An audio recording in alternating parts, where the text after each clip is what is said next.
John Ortonfall spent his childhood on his family's farm, just south of the Duvet Forest.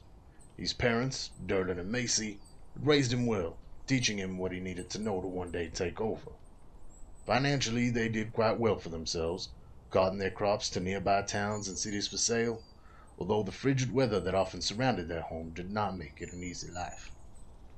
As is the case with most youngins living the farm life, John eventually sought to see what else the world had to offer, and so he left in search of what opportunities the neighboring city had for him. It wasn't long before he realized the city life was not his to live.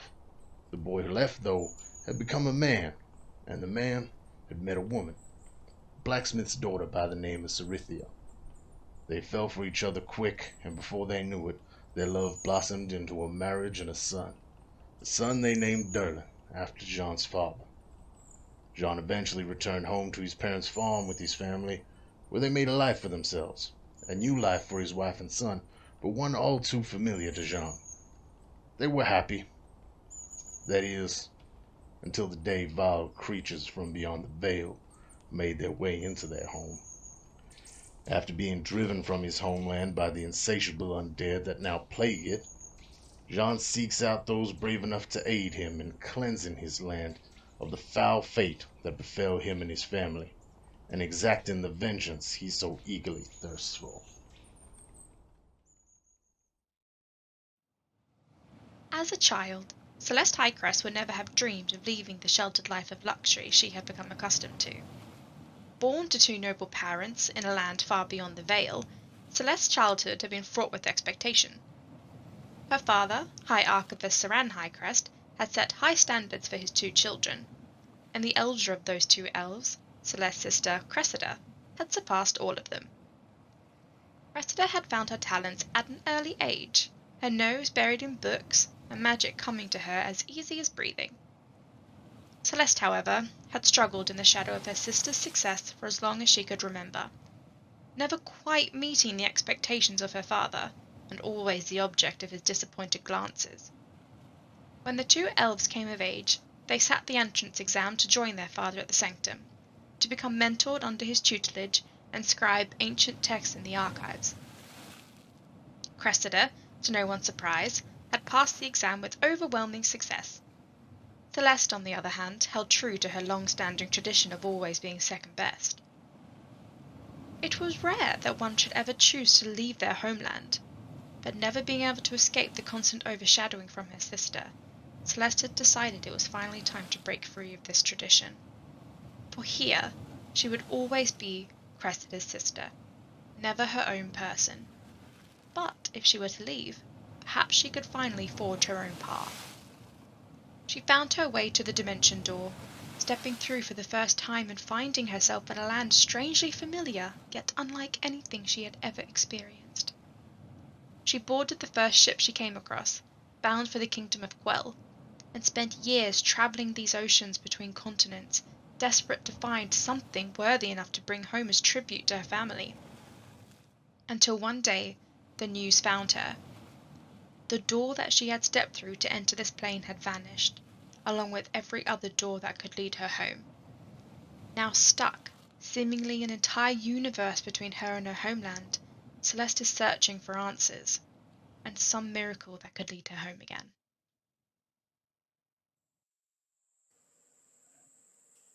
A young half-elf, Tam Cawthon grew up working the land with his father and learning herblore and healing from his elven mother. After a horrible childhood accident, he swore he would avoid violence, unless he had no other choice. When the war came, like every Cawthon for generations before him, Tam enlisted to fight for his king. During the bloody battle for King's Helm, Tam's selfless efforts to heal his friends caught the eye of the celestial Aethia, and she became his patron, giving him the gift of celestial healing.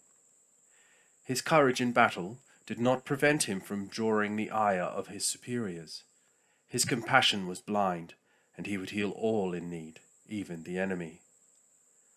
After the end of the war, Tam worked as a healer in the villages outside Crackvolm, hoping to save enough money to gain entry to the Healers Guild.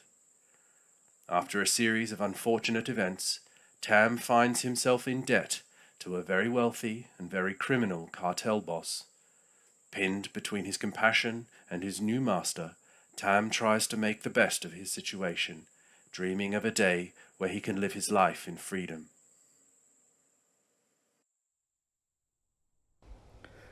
Ingwe grew up in an exclusive, reclusive community of druids. His elders, ancient and wise, one of the greatest, his mother, was a great storyteller, and he grew up sharing their stories. While the community has very strict rules and customs and routines, each member is encouraged once in a lifetime to travel out into the world and experience the trials and tribulations, bring back their challenges to share and to tell the story of the world.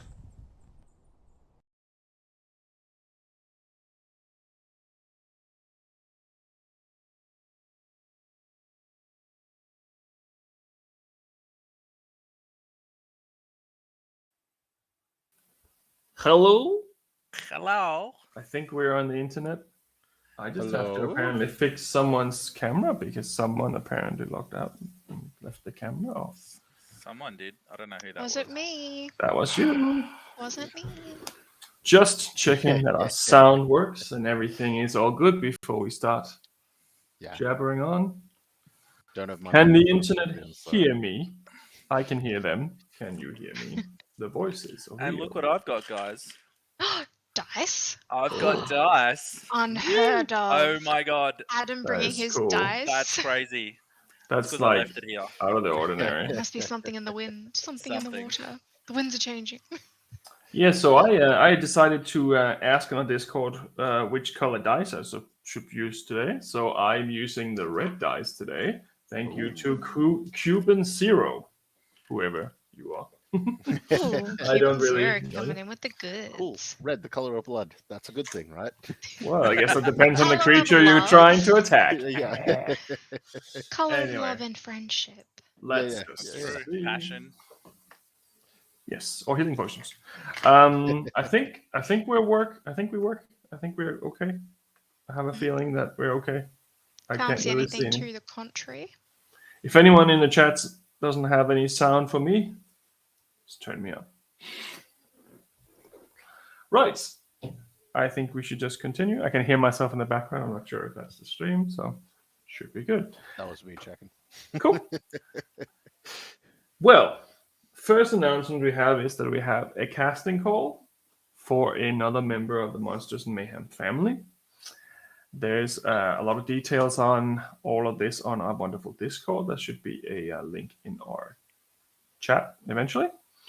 And we're just looking for another cast member, pretty much. And if you think that could be cool, that could be exciting, that could be you, drop in on Discord Hit us and up. see what happens. Other than that, I don't think we have any other announcements that I have forgotten about. Not that I know. We But might want to mention, now that we are in the month of December, that as of the week of Christmas, we will be running a series of one-shots during that week. So keep an eye out for the schedule, which will be incoming. We have a couple of one-shots that are Christmas and holiday themed. So feel free to jump in and check those out exactly. Yeah. They are awesome. if you got some time free leading up to the big day. Maybe someone will die. We don't know. In real life?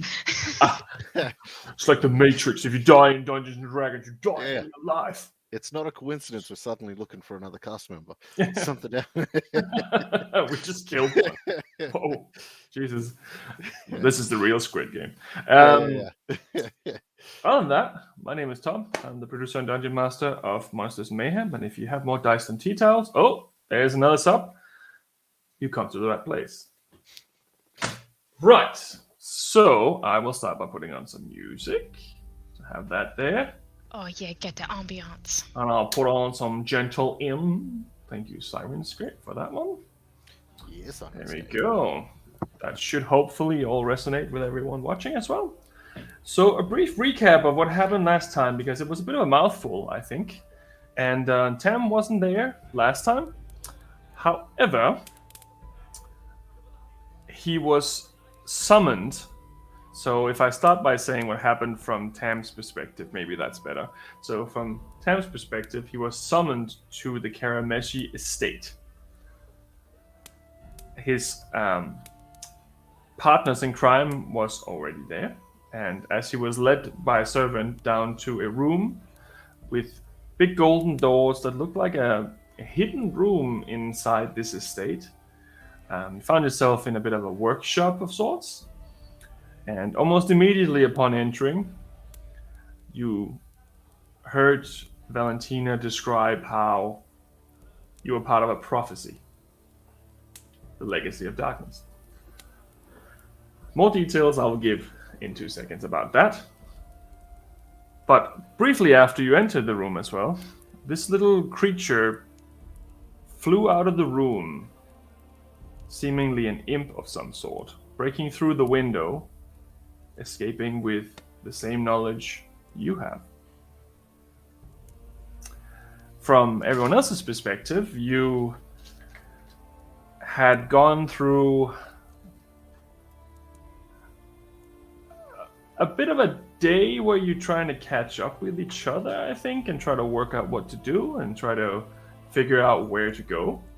And Tam was unfortunately feeling a little drunk from last night, so he was out of action.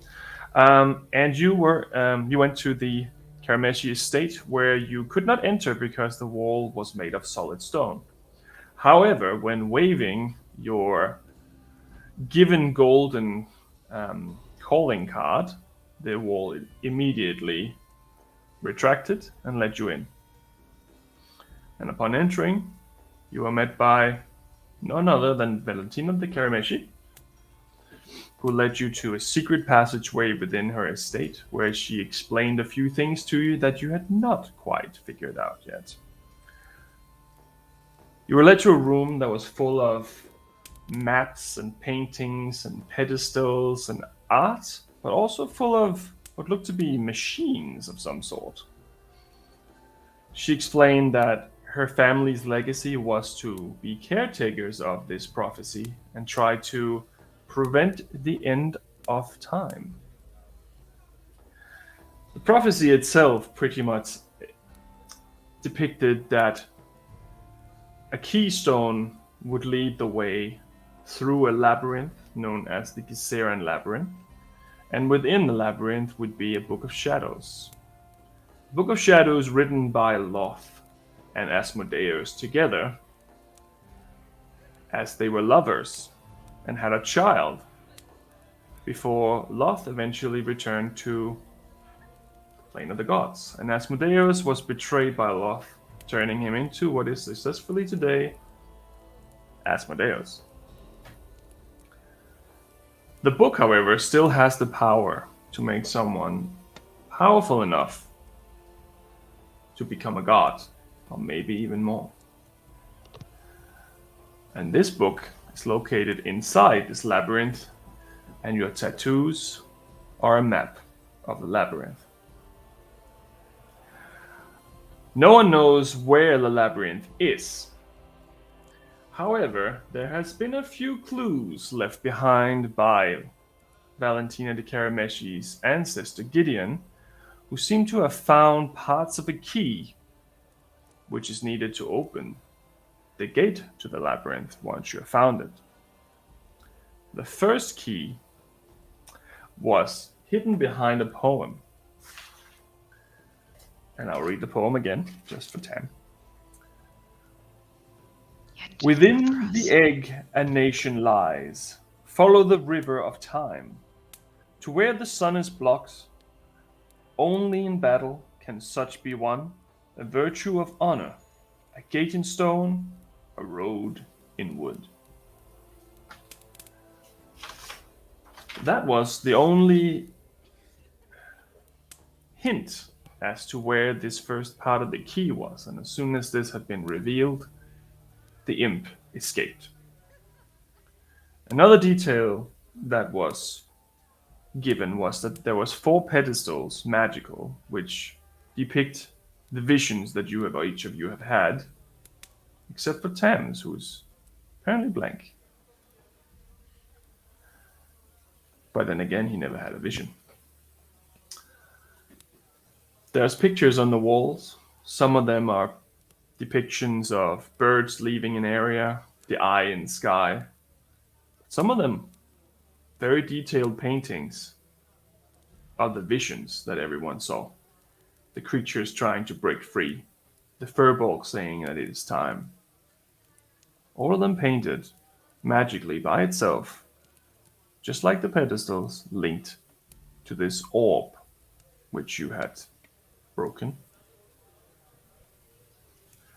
Now, standing in this room full of dust and old parchment and maps of the world and backup plans to how to try to save everyone, with a broken window above, find yourself in the Karameshi estate within the secret workshop of Valentina herself, with Tam just arriving behind you into this strange room. And that's where we start.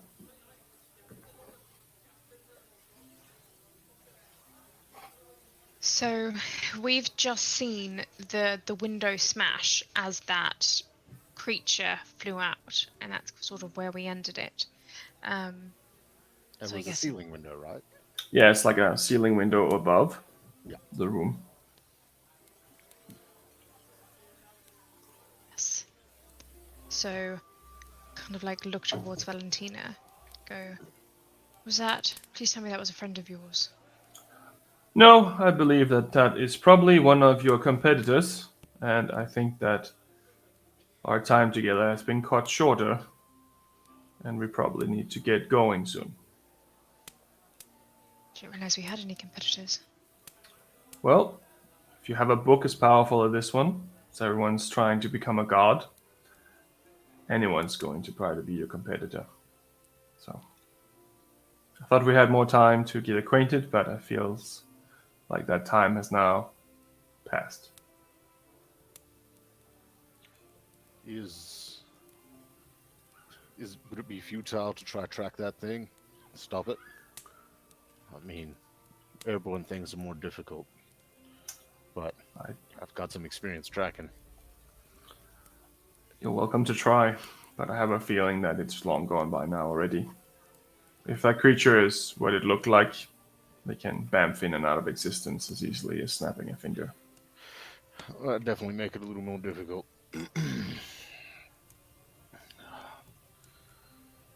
Well, welcome to the party, Tam. Thank you. I guess I seem to have missed something. I did see the creature, but I'm a bit at a loss. Well,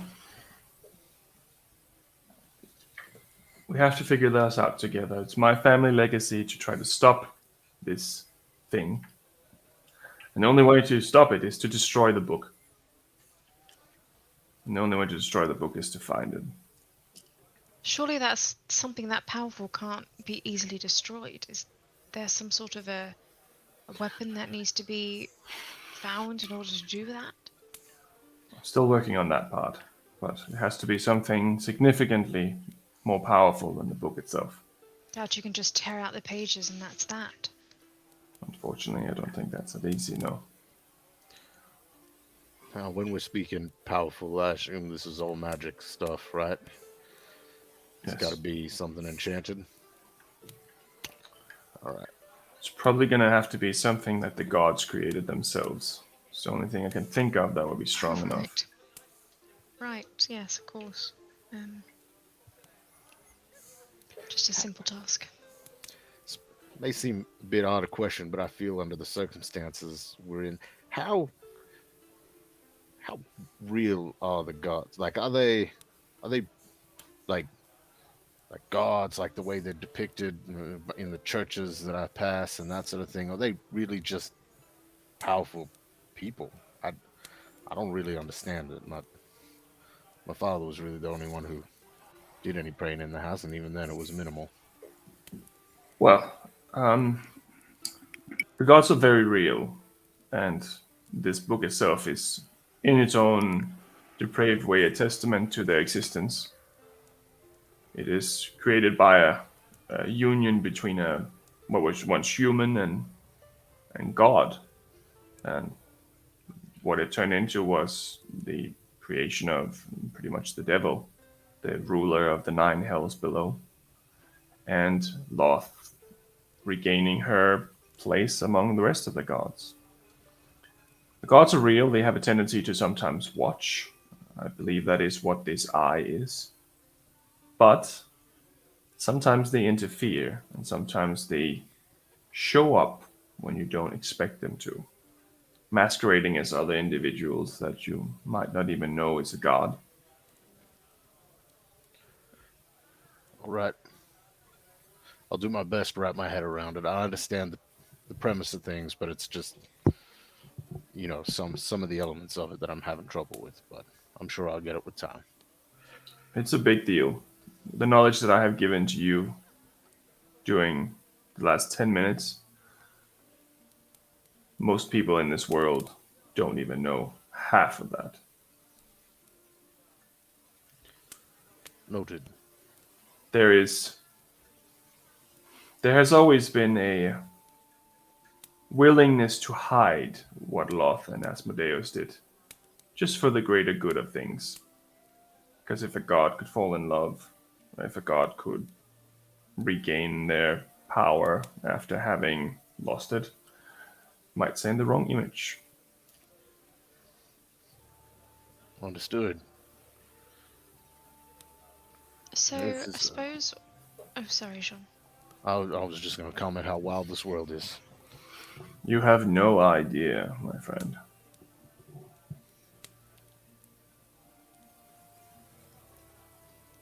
One question I've been trying to wrap my head around since we walked into this room and I saw everything in here. Is the prophecy... Are we fulfilling the prophecy, or is the prophecy mapping itself to our actions and our... and what we're seeing, or are we seeing what the prophecy has already foretold? That's one thing that I'm struggling to understand. You've been marked with parts of the map.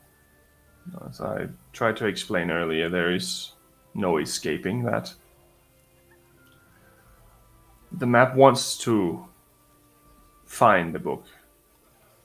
And if you take actions of your own, I'm sure that wouldn't interfere, but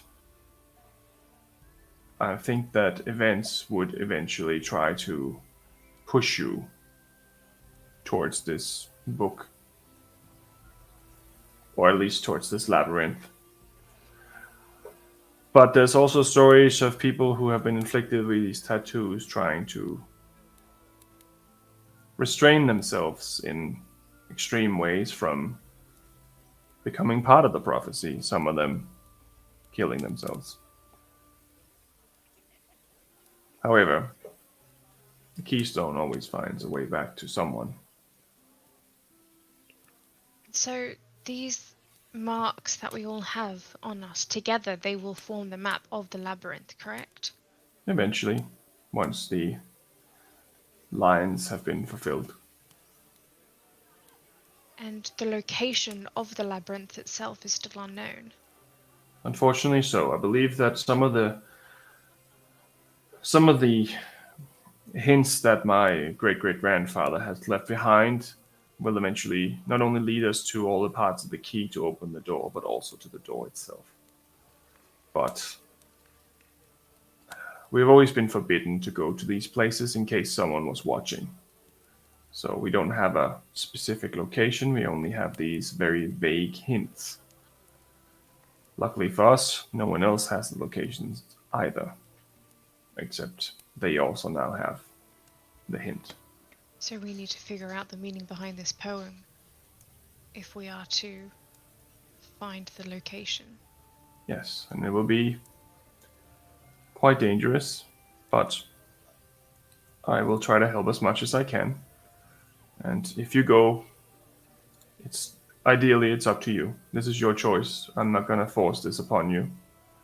But if you choose to go, I would like to come with you.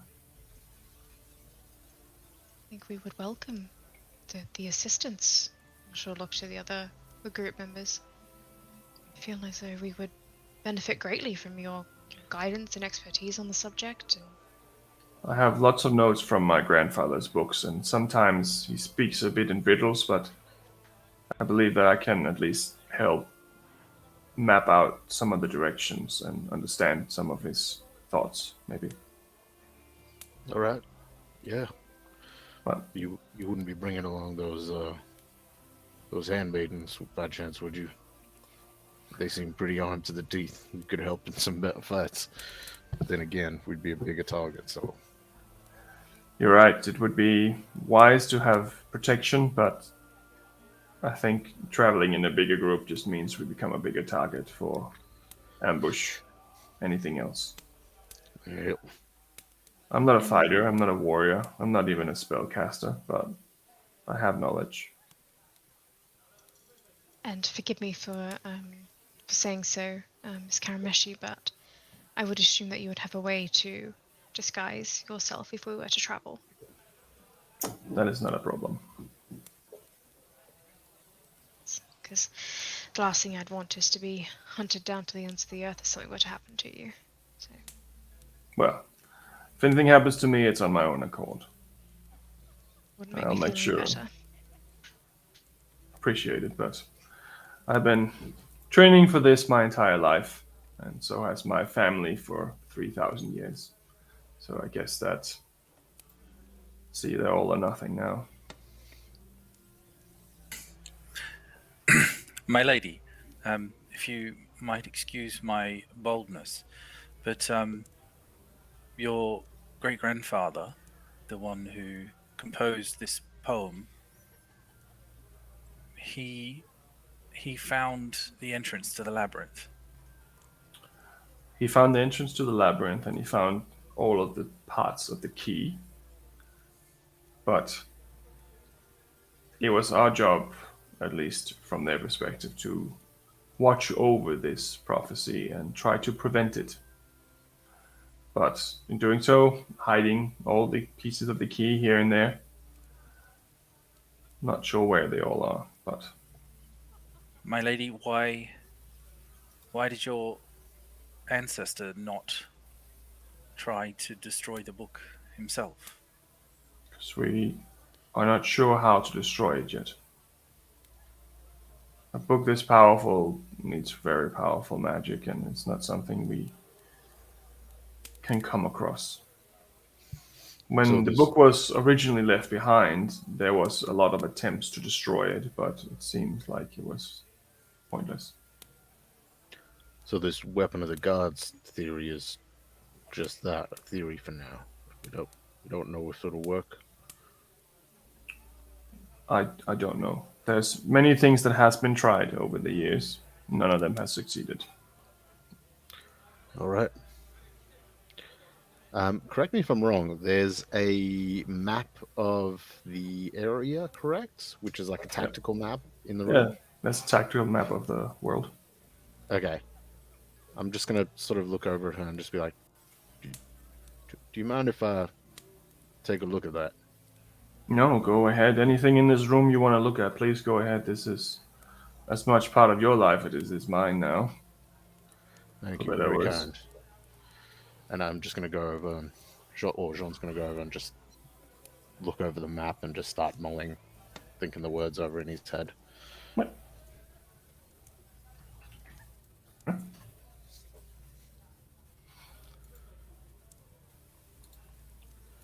Does anyone want a drink?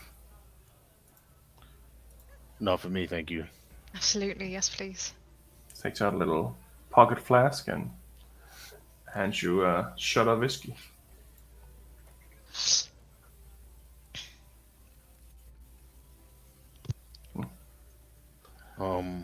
We have any theories based on this poem?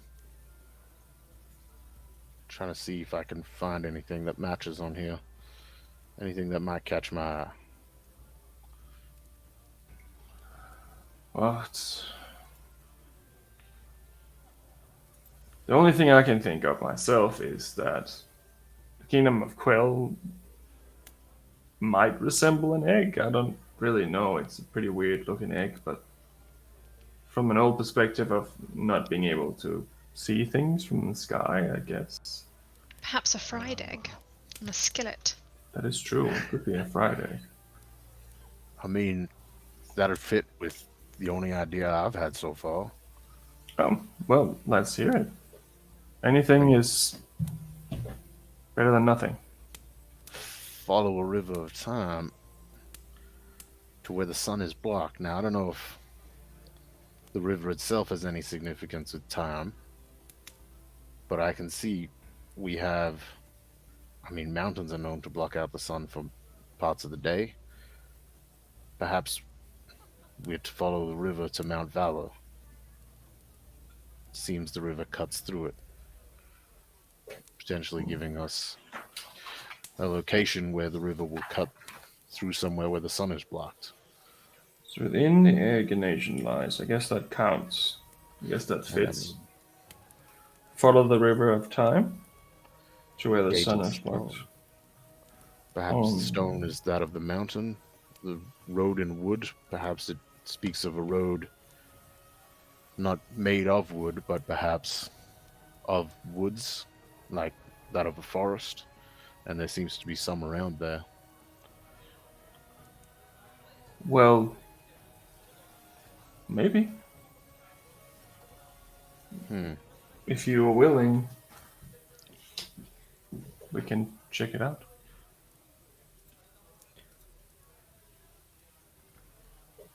What's that place my sister always spoke of?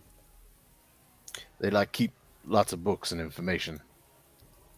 A library. That's Do you mean the Stoneworld Academy or the library itself? well, from what I understand, there's a library in the academy, correct? There's also an external library, which is the biggest in the region, the Archivarius. I mean, do you all think it'll be worth our time to check that out, see if we can find anything mentioning anything here? Absolutely. I mean, maybe there's a reference to something. Give us a bit more of a narrowed field. Well, if you want to, there is plenty of books here on the subject as well. If you are interested, you can also look here if you want.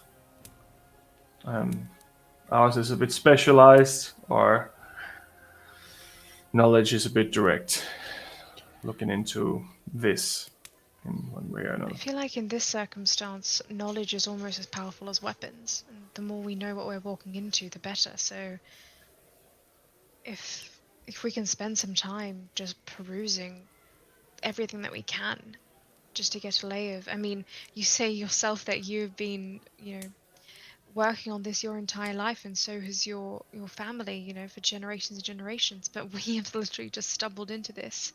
And so what may seem to be common knowledge to you is far from ordinary for us.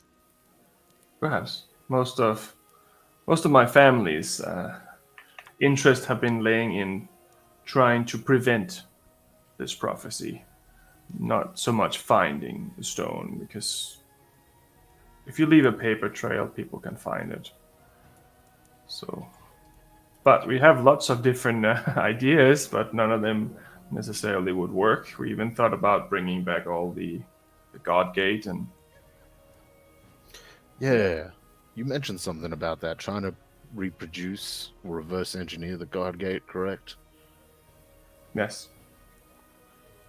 I mean, I don't fully understand it, but I'm going to keep it in mind. It seems like a big deal. It'll be a way to save everyone in case things go awry. But, yeah. Sean's going to slowly make his way over to if there's a bookshelf or something like that in the room. One wall is just a solid bookshelf. That's just books everywhere. Okay. And he's going to start looking for books relating to like geography, things of that nature. Right. Basically putting his focus into this river of time. Wants to see if that lines up with his theory at all. We'll see if there's any mention of it in anything that he can find. All right. Make an investigation check. Woo.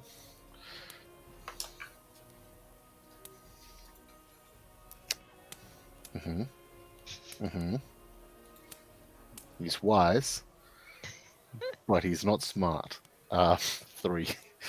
Okay. There's too many different books. Yep. Like you take one and you're like, oh, this one's gonna be the right one, and then there's another one with more pictures, and this one's more detailed, and it's just you just don't know where to start. Yeah, that 100%. Yep, that makes sense for John.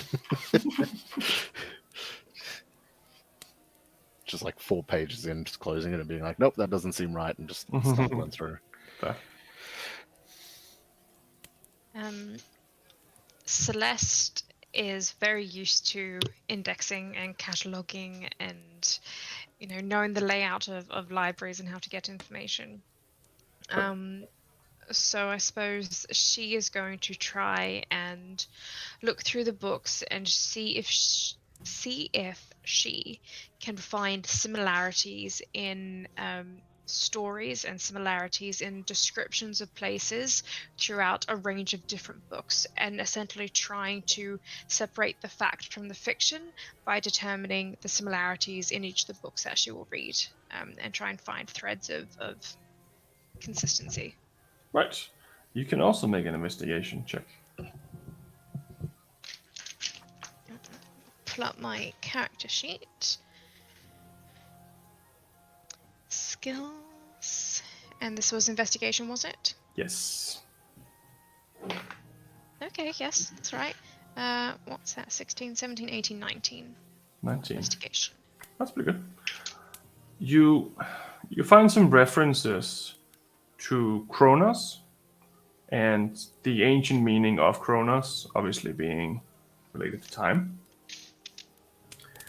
The river itself isn't really that depicted in anything, but there is one painting on one of the pages about Kronos that does depict the river as a clock. Depicts the river as a clock. Like a clock where the water is coming out of. Okay. Other than that, you don't really find anything. Because the river itself doesn't have much attached to it over the history. There's been naval battles there, but there hasn't been much more. Have I ever heard of Kronos or have any inclination as to the, I guess, the state of the city and like what it is? Or is it just a name on a map? You can make a history check, I'd say, because you have been traveling around a little bit, so there's a chance that you might have. So history, okay, that's pretty good. 15 plus 6 for a 21. Nice. You have probably not been there, but you would have been close enough to see it in a distance. So you know that Kronos is a mechanical city built kilometers into the air, where you have to take a large Ferris wheel elevator to enter the city. And then the city itself is built on cogwheels that are constantly in motion. So the city is always changing. It's never the same. You do know that it is the high castle of technology in the known region. This is where everyone goes if they are inventors, if they're alchemists, or have anything related to do with science. A lot of religious people tend not to want to go there because it is too sciencey, and it becomes... They don't get treated bad because they are religious, but there's definitely a focus on not religious people. So there would be kind of the dismissal, I guess, of like primal magic. Yes. Over but we can also do this through steam power, and they're like, but our gods give us these powers. Like, yes, but we want to be in charge of our own. Yes, there would be definitely a clash with it. For instance, in Eros, you can talk freely about anything, but in this place, if you show up and start preaching about your god, people are gonna laugh at you and they're not gonna do anything. But you, as a religious person, might find it offensive that this entire city is literally built on science and ignoring the god's creation. In some cases, in some religions, you actually go to Kronos as part of your mission. So you go there to try to convert people who love technology into becoming religious instead, which is obviously pretty hard, but that's what you get with your 21. I will I'll keep this to myself for now, just until we have a further conversation, just in case anyone else wants to do anything, because I would assume that would take me the best part of an hour to go through and kind of find that and pull those threads together. Yeah, I think that's probably very accurate. Oh, I feel like somewhat of a loss. Books and libraries have never been my strength. I wouldn't even know where to start. Tam, is there... I mean, you have military experience, correct? I do, yes. Is there anything that you can think of that might be reference to this battle? Do you know of any historical battles or anything that may be similar to this line in the poem? Can you repeat it again, please? My notes are not very good. Battle with virtue power. So if someone can please relay the actual line of the I poem. believe Celeste is referencing the line. Correct me if I'm wrong. Only in battle can such be won, a virtue of honor. Yes, do you know of any reference to virtues, honor? Does that resonate with you at all? Well, yes, but I'm not sure how significant it is. Of course, honor, virtue is a part of what it is to be a soldier. But I'm not sure I can think of any particular battles in the past that may have, perhaps, maybe, Lady Karamesh, are there any books about battles? Do you have any records of former wars or battles in the area? Yeah, we have a whole selection in the right side here, just literally with battles. Starting with the first battle, literally destroying the world almost.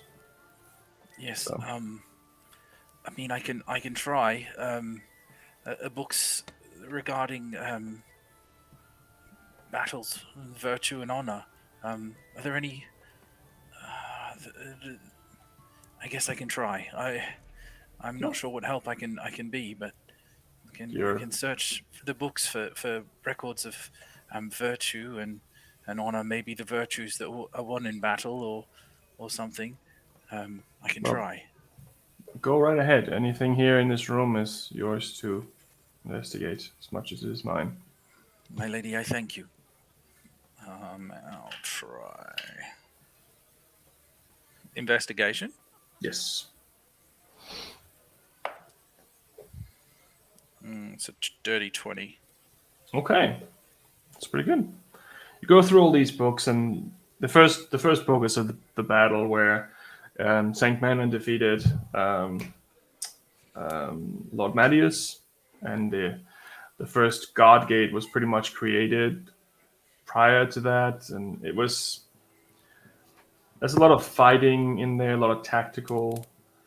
Keep reading these books, and some of them they talk about like famous old fighters and warriors and stuff like that. And one of the books is kind of like it's a list of people and their titles and how they got them. And as you flick through them, you realize that most of these says knighted for virtue in battle, for bravery and valor. And then you think of what John said. Maybe it is Mount Valor.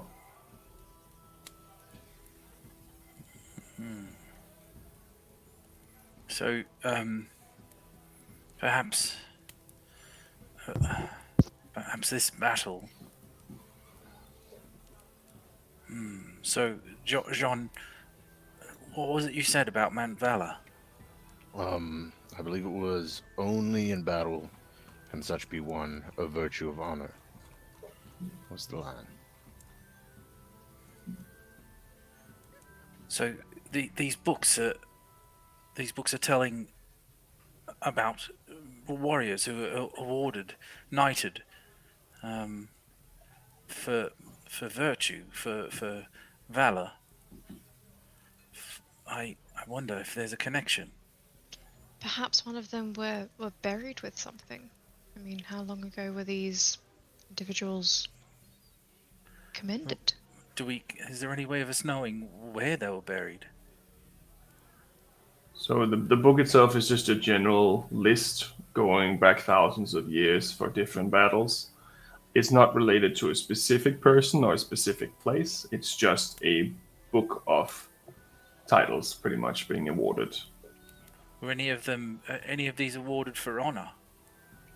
A lot of them are. Most of people who have been knighted over the last 3,000 years have been something they have been awarded with for valor in battle. Instant Logan, he's just been knighted for his bravery and valor in combat as well. Of course. I'm really not sure where to go from here. It's like searching for a needle in a haystack. I believe it is. I'd probably be more use searching a haystack than I am searching a library. Preaching to the choir, my friend. Sean's going to take a bit of a wander and start looking across these paintings and see if any resemble perhaps a gate of stone or something like maybe a doorway in a mountain or cliffside or something somewhat resembling that in some manner. None of them seem to. Most of the paintings that produce themselves, the magical paintings, all seem to be related to the visions that you have all had, or almost all of you have had at least. That's all the creatures that you have seen, the eye in the sky, the birds leaving, the dark demonic presence, the eye in the water, and all of those ones, including the furbolg sitting in this room somewhere. Yeah.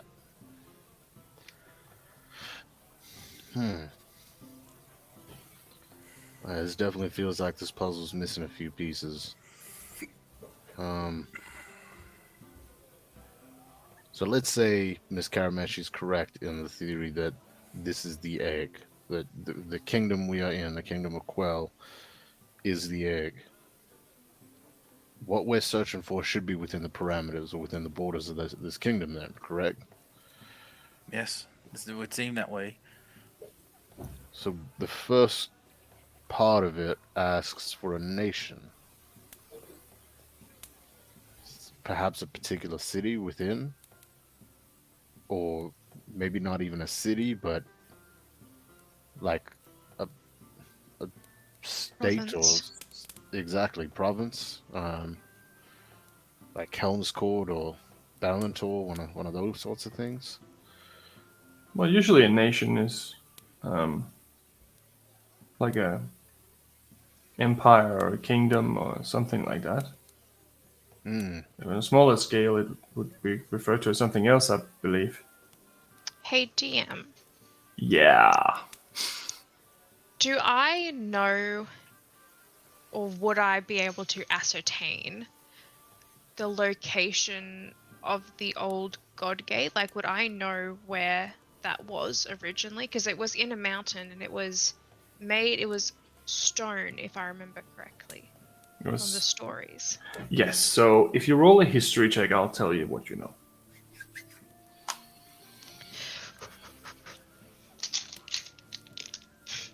Someone blow on my dice for me. I got pretty good history. I'm just hoping that I roll well.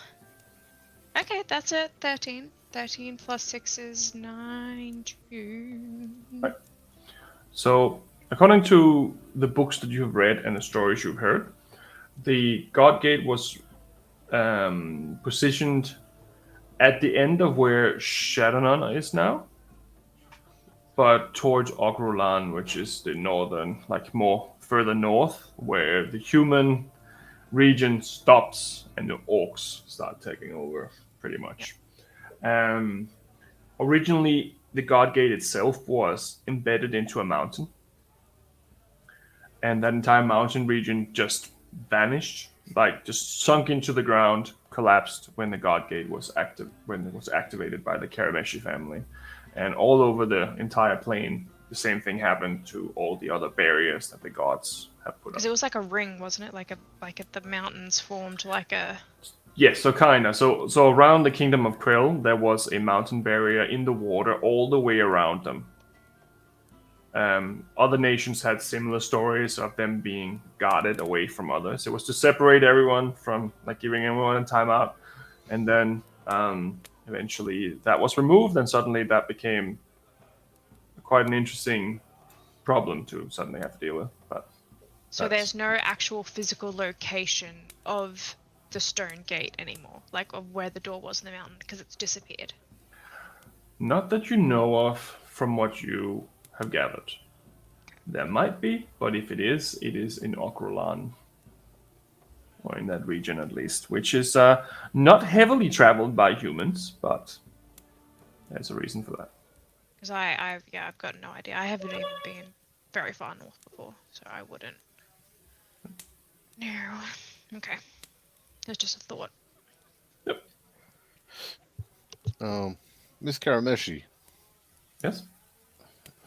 You've mentioned how few people have this knowledge.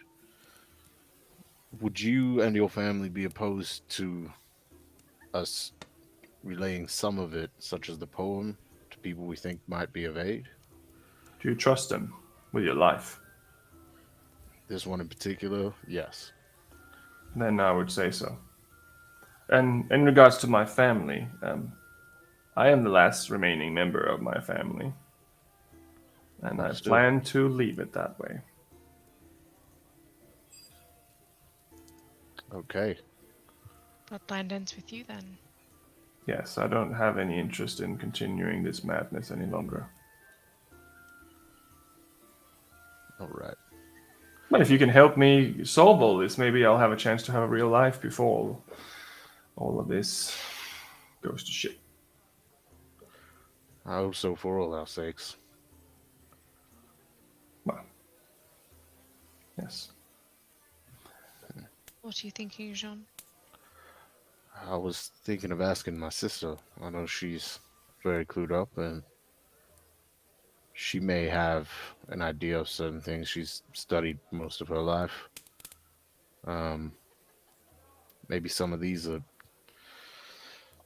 speaking of particular events that are maybe spoken of differently in other books, and maybe a connection can be made that way. She does seem like she has quite the brain between her ears. I mean, perhaps she could decipher connections more than we could. Absolutely. Yep. Right. Well, I unfortunately have to go. I have ordinary mundane stuff to deal with, but now, under the circumstances, I think you should all be careful. Someone out there now knows who you are. Do we have any idea on... I suppose we wouldn't, would we? How long it would take them to figure it out? I hate the unknown of it all. Of knowing that they could have already figured it out while we've been sitting here for the past 2 hours. Well, hopefully not. But who knows? Maybe you're lucky that not all the information was conveyed properly. If we do happen to come across any other information, are we to just arrive as previously? Yes. I will instruct my servants to let you in immediately to this room. It's going to be problematic, but there is a lounge right around the corner where you can wait at least until I'm here. The only one who is able to open this is me. Right.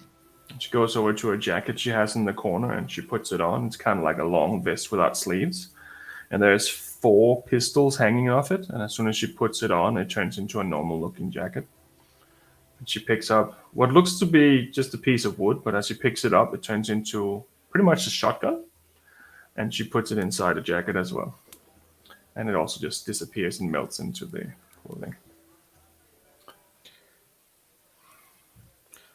Right. I Well, believe you be safe with whatever it is that you're up to.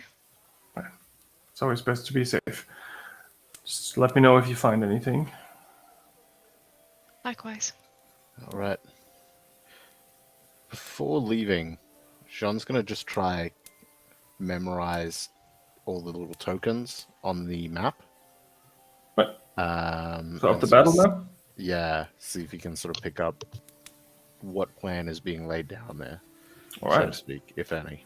Make a. I guess it would be an investigation check. Yeah. Or perception. It's up to you. Perception or investigation, I'd say, because you're not technically like looking through a book, so it's up to you. Are you sure? 'Cause one's way better than the other. It's usually the case. Yeah. All right. Yeah. Would have been a 15 with perception. Right. Okay. It seems to be battle map plans for destroying all the noble houses in the entire kingdom and condensing power into one. Good to know. And most of the flags on those seems to have the Karamesi family on it. Alrighty. That old thing in the brain. Right. And we were on our way out, right? So she Yes. leads you out of the room and she locks all the doors and she closes the secret door and she'll lead you to the balcony where you first saw her. And the servants approach to help you out. She says, "Be careful. This may be the last time we see each other. Everything is up in the air from this point. But if anything should happen to me, just continue. Because this needs to be stopped one way or another." Understood. We'll reach out to you as soon as we hear anything, and if we are to travel, we do extend our an invitation to you to join us. Right. If you figure out where this is, she takes out a sending stone. And she gives it to Celeste, I guess. If you find something, let me know on that. And Absolutely. I will meet you there, wherever this is, if we find out in the meanwhile. If not, let's see what happens. Right. Well, thank you so much for all the information and assistance. We'll see where this goes.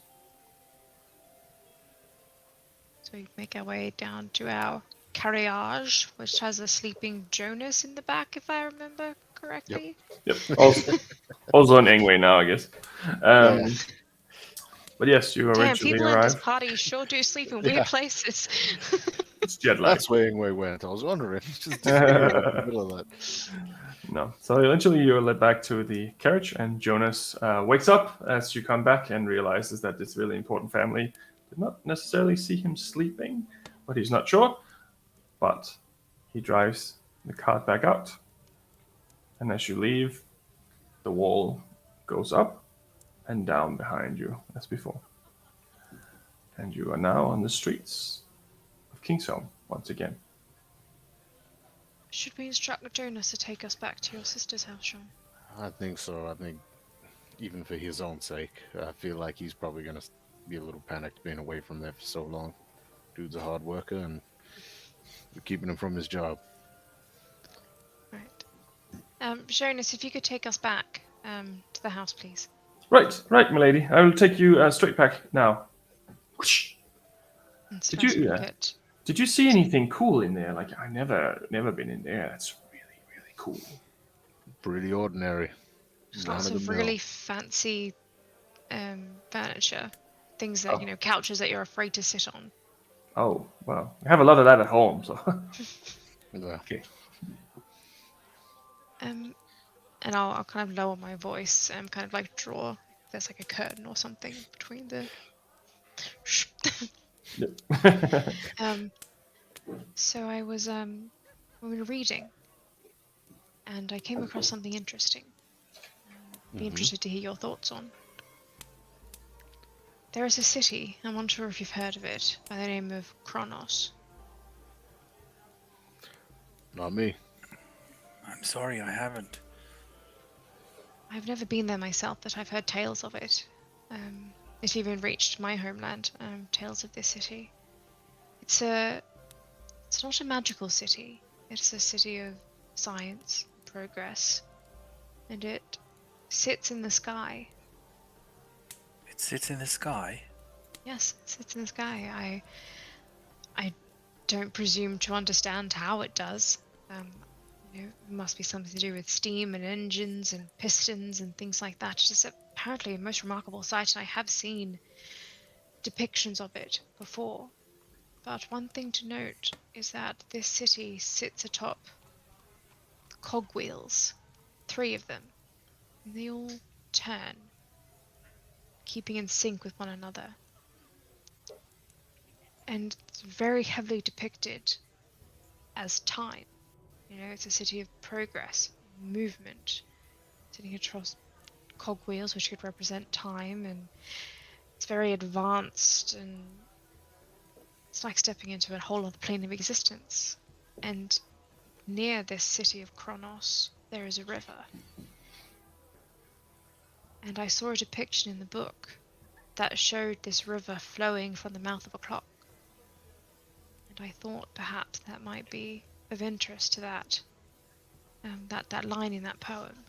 Yes, it sounds like a real lead. From what I understood of what you said, that part made sense. So, Might be. do we go there and try to find out more, or what do we do?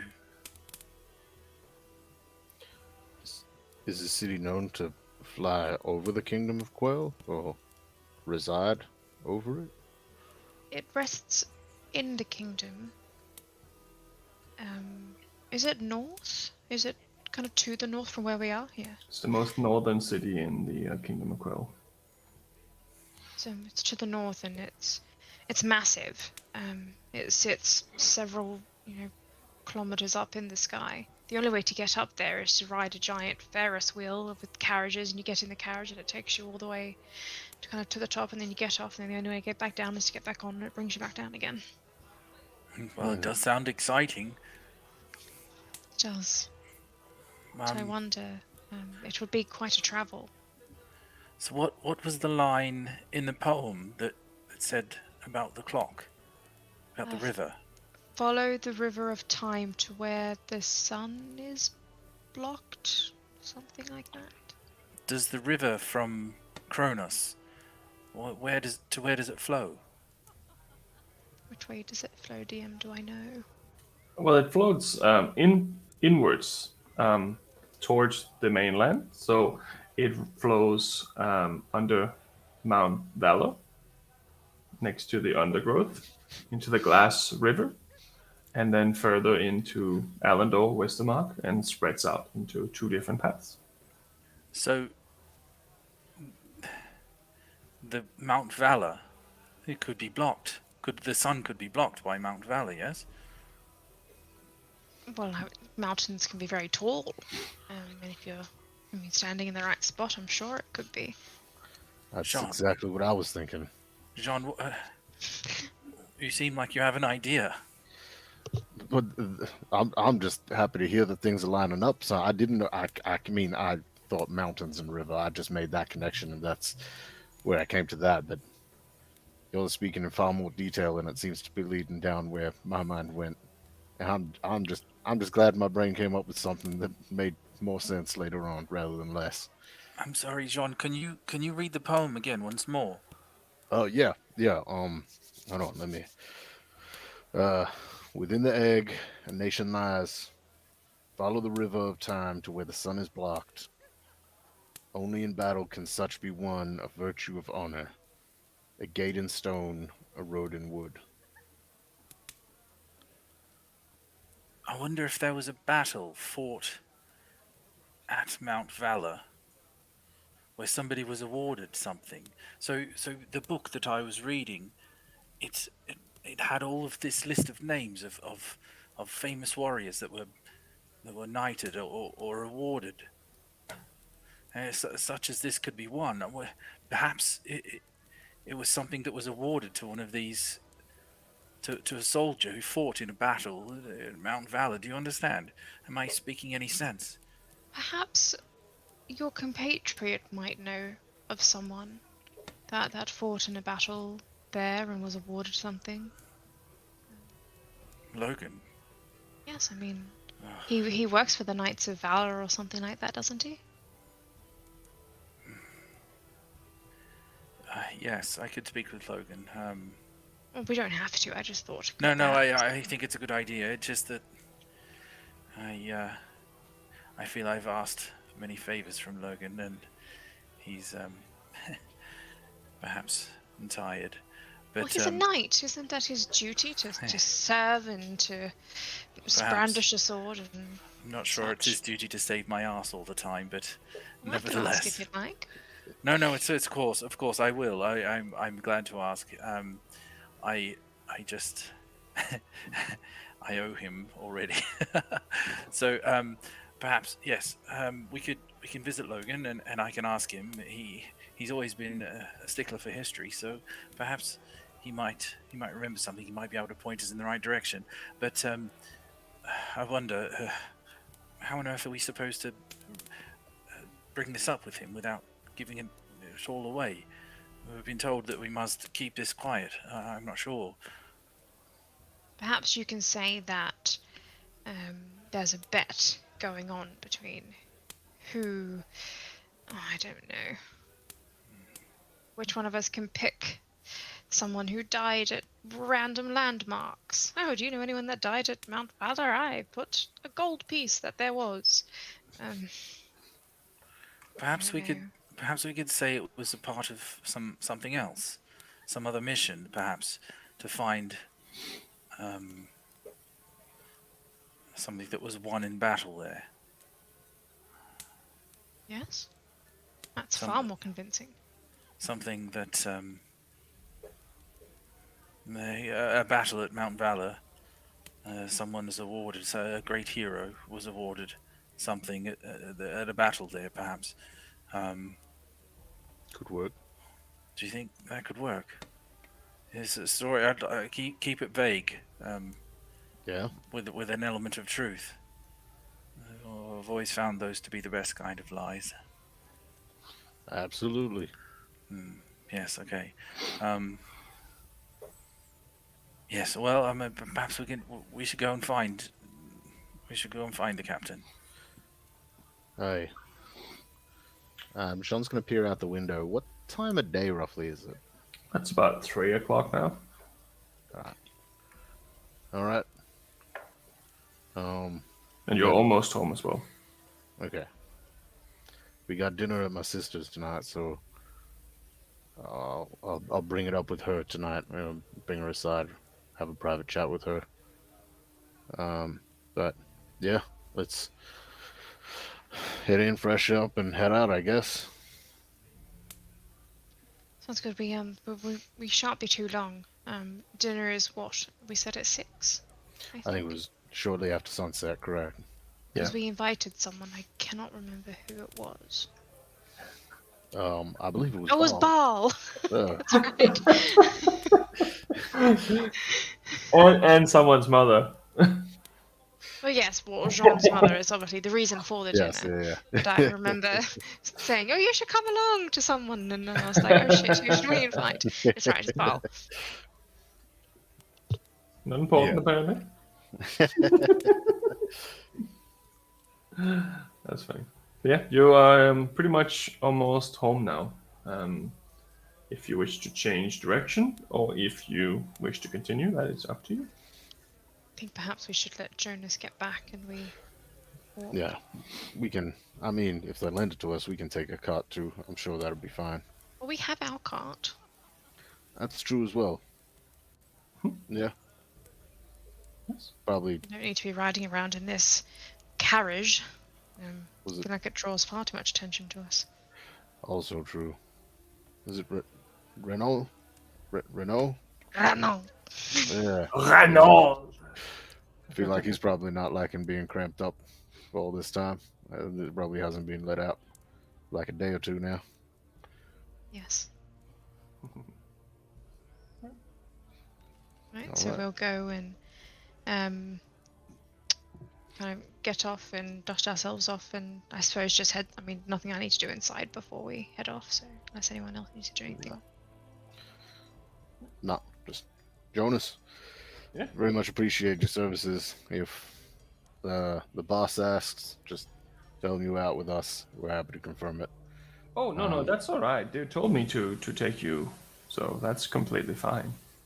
You're right, they did. My bad. Don't all worry, right, well, sir. Don't worry. I would never leave without permission. That's not It's part of been my a long job. day. it has. Yeah, it feels like it lasted weeks. All right, well, you've been fantastic. Thank you. We'll leave you to it. We're got a few other My things pleasure. to attend to. Just let them know we're heading out briefly, and we should be home in time for dinner. Right. Yeah, I will just in definitely case leave it we're up. running late. Yeah, thank you. Of course. My pleasure. And he takes the cart to the stables and he walks into the house. I assume we follow them to the stables to collect our own carts. Yes. Sweet, sweet, yeah. All right. Tam, you wouldn't happen to know where your friend is by chance? Where they reside?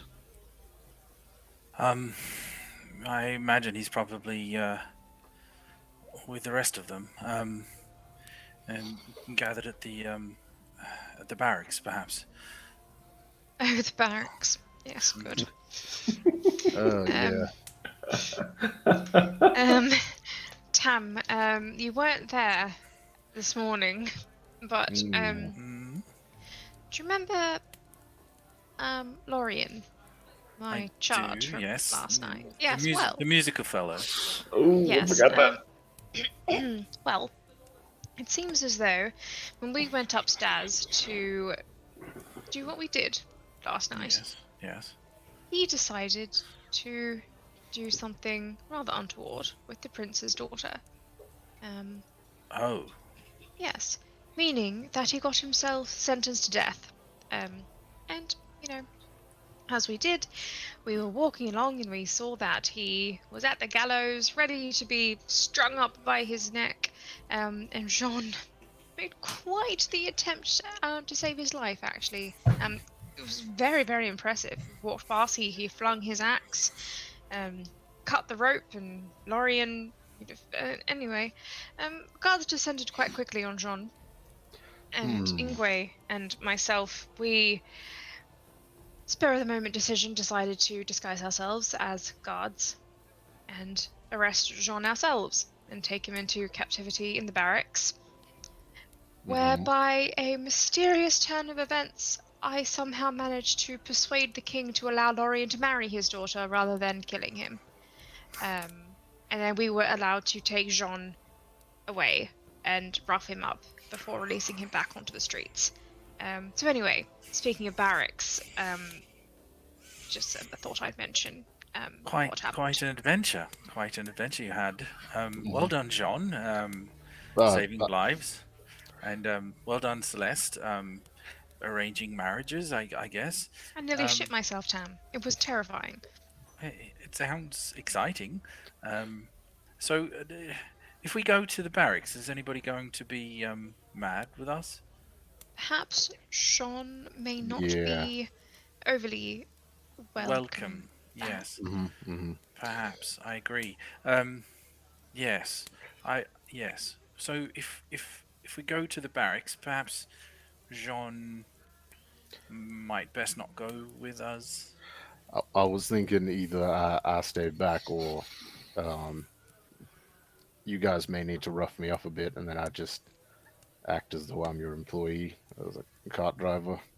At least that way they can see a couple bruises and whatnot, things that you were supposed to do. Right, But I think staying back would be safest. Yes, it's not as though you were imprisoned or told to stay away. We just had to release you back to the streets. Yeah, but I remember him telling you to rough me up a bit on the way out too. Okay. Well, I mean, look, John, I'm happy to punch you in the face if that's part of the deal. I mean, you've got a very punchable face, John. I'm happy to oblige. Well, You can punch me too if you like. We But don't need to do. No, we don't need to punch. I feel as though. But more than enough of it's that. just for fun. It's not any. I mean, I've been told I have a punchable face, so I don't take offense to that. But Well, what if we try this?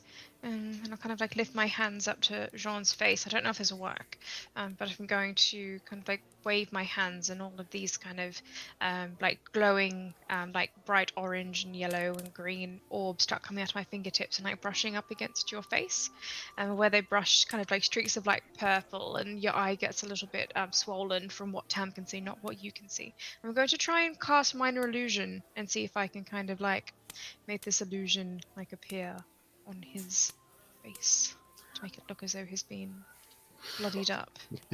You can, but I believe that the minor illusion is stationary. Yes. So as soon as he moves, it's just a It just stays wound there. in the middle there.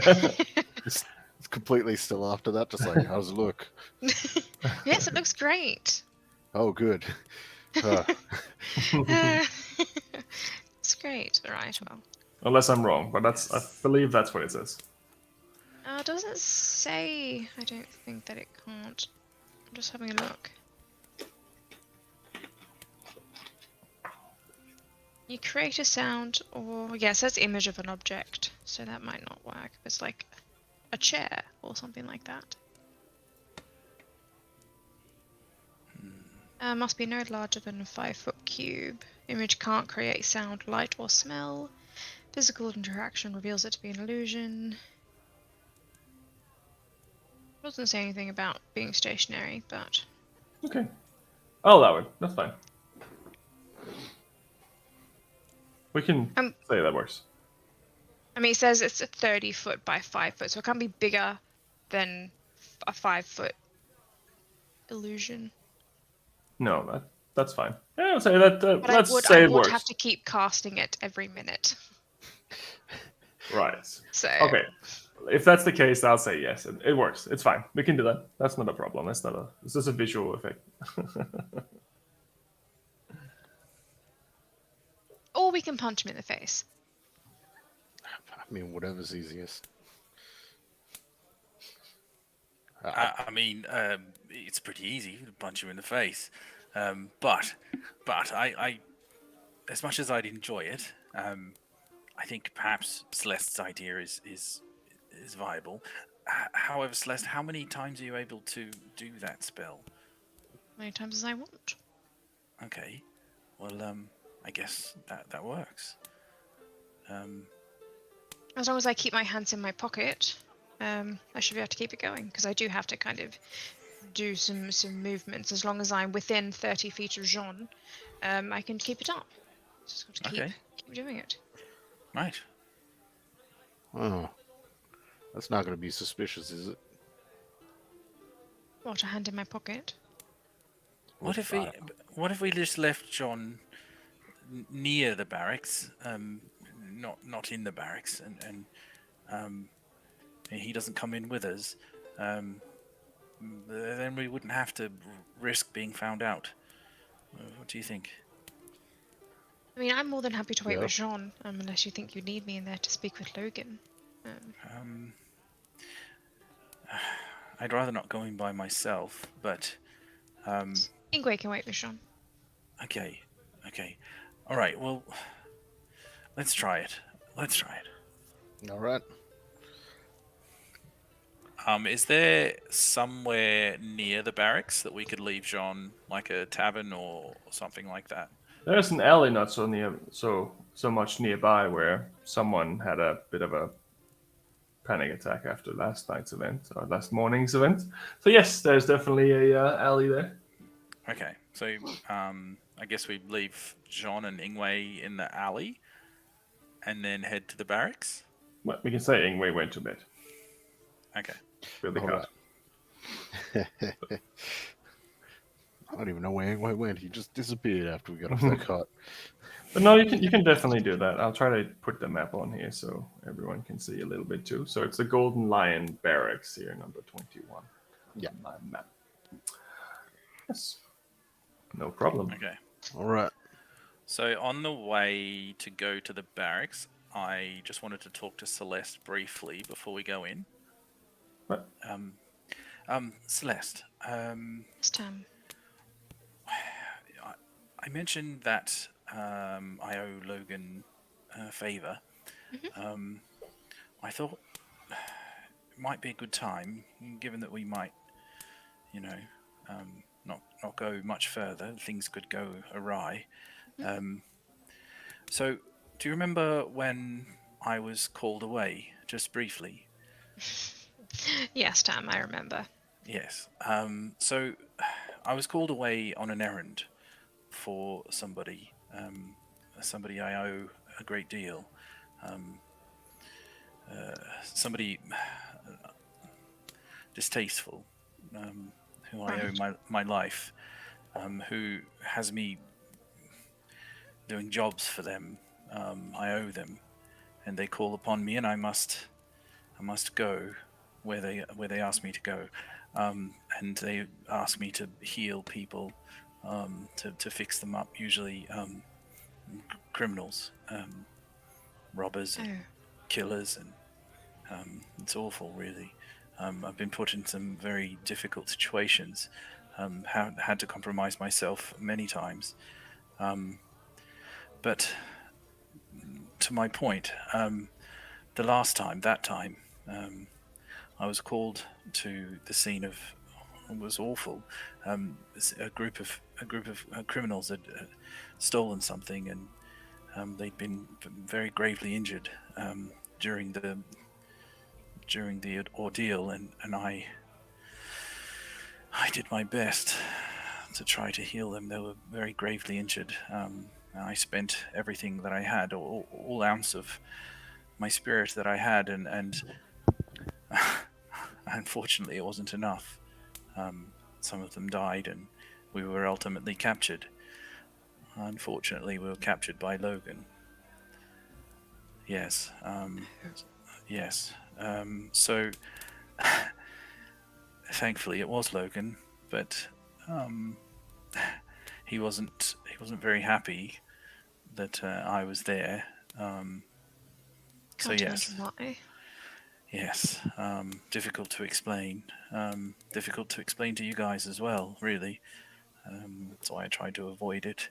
But as we're going in here to speak to Logan, I needed you to understand that this is going to be a difficult conversation. I think we were very close, Logan and I. We fought together. Have you explained to him the situation that you find yourself in, of owing this debt? No, I haven't. Perhaps that might be a good place to start. I worry. He's a man of honor, a man of rules. I worry that if I were to share this with him, he might uncover it and make more trouble than is necessary. The person that I owe this debt to is very dangerous and has much influence across the Empire. So, I mean, More dangerous than the Golden Gauntlet, though. Aren't they supposed to be the top protectors of the realm? Or something of course, of that nature? the top protectors of the realm who are bound by the laws of the realm.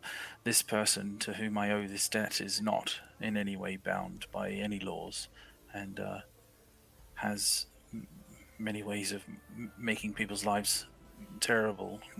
Not mine, not least of mine, but yours and Logan's. I don't want to bring him into any danger, but perhaps this would be an opportunity to tell him the truth. Do you think that honesty in this case is the best policy? because the last thing you want to do is get yourself all tied up in all sorts of riddles and stories and webs that you then can't free yourself from. And we're already going to be telling him one untruth today, so perhaps we'd best not make it two. And if anyone's going to understand, surely it's one of your oldest friends. I mean, I can't pretend that I understand, but then again, I hardly know you. But I do believe, having fought alongside you, that you are a good person.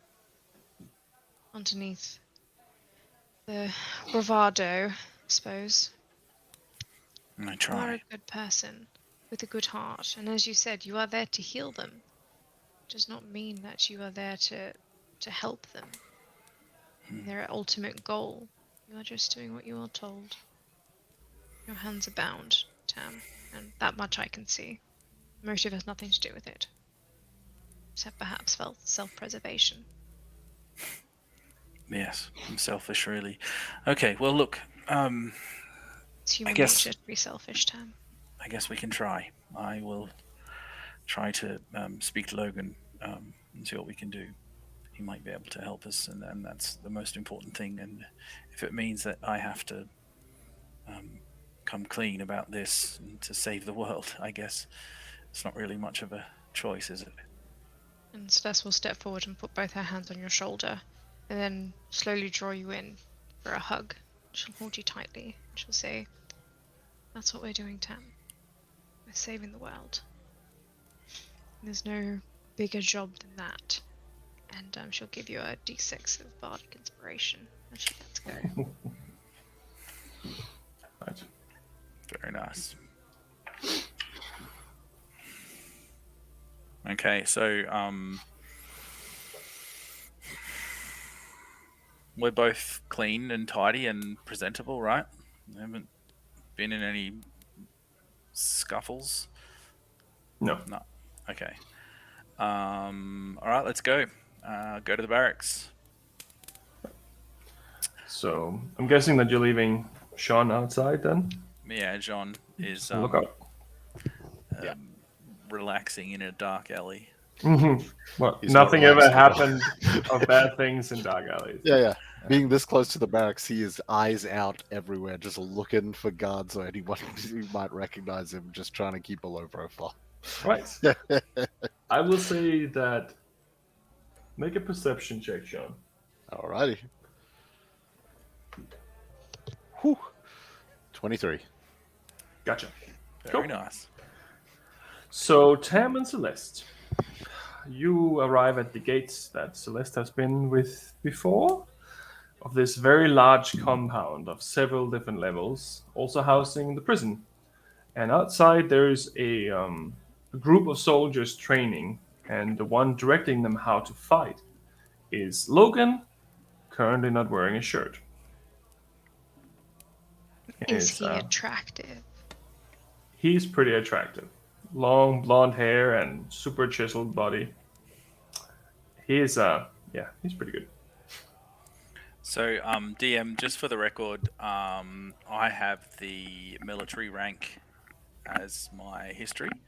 Yep. So, in my interactions with all of the people here, they would be seamless, given my experience working in this space. Right. People would recognize me for my contributions. I would suggest. I'm certainly not captain of the Golden Guard, but You're a veteran of sorts. I am a veteran. So, Yeah, that's perfectly fine. That makes sense. So I will go to where Logan can see us. Yep. So he's in the middle of the courtyard, so it's not hard to do that. Yeah, and just try to catch his attention without. I don't want to go over there or anything. No, he acknowledges you as you come around, and he grabs one of the others and says, "You continue the training. I am busy." He walks over to you and puts a towel over his shoulder and flexes his muscles a little bit when he sees Celeste. Tam, how can I help you? Well, I mean, first you could probably put a shirt on. You know. Not sure that's Hey. necessary. It's pretty hot today. Yes. Well, look. You seem to have put on a little bit around the waist since we fought together, but you know. It's muscles. Yes, of course it is. Of course it is, sir. Anyway, look, seriously though, I need to talk to you. I have some questions. Is there somewhere we can talk privately? Yeah, come with me. I have a little office up here. Lead you into one of the side rooms, and you go up some stairs. And he leads you to what looks to be a functional office. He's not really much of a office kind of person, so there's like weapons laying everywhere and a little bit of mess. But there's a desk and some chairs, and he shows you to sit down. I was wondering how you guys were after having that little fight yesterday, or actually this morning, I guess. No, yesterday, sorry. Yesterday. I wouldn't know if I would call it a little fight, but thank you for your concern. As you can see, we're fine. Right. I'm glad you're fine. Men seems to be investigating the area still, and according to their expertise, it seems like these individuals were there to deliver something, but we didn't find anything. So unsure what that was all about. Perhaps it was a message. Maybe. In which But it case, seems I believe that they delivered that rather loud and clear. that is true, I guess. But considering the strength and resilience behind these people, I'm just surprised that nothing happened. Like, you surprised them. You didn't stop them from doing something. That's why I'm interested. But Perhaps they saw us and got scared. I'm sure that's what it is. Anyway, what did you want to say, Tam? So, look, I have a favor to ask, but I was talking to Celeste, and she said that perhaps I should give before I take. That'll be pleasurable, I think. Yes. Perhaps. So, sir, permission to relax. I mean, Yes. Stand at ease, of course. So, Celeste already leaning up against the doorway, like half. Logan puts his legs up on the desk. You'll see Tam visibly relax, and so. Do you remember you did me a favor a week or so ago in that prison? Yes. Yes. So I thought some honesty might perhaps provide some context. That'd be great. It's been a while since I heard that from you. Yes. Look, do you know Cillian? Yes, I know that name very well. I owe him my life. That is a problem. Yes. That is a really big fucking problem, Tam. Yes, he's been using it to control me for some time. I got into some strife after the war, and he, in his way, got me out of it, and I owe him now, and he calls upon me to do his dirty work. He calls me, and I must answer. He asks me, for whatever reasons, to heal his henchmen. Right. As you know, I'm not unfamiliar with patching people up. He calls me, and in this instance, when you met me, he'd called me to heal those criminals beneath the tailor.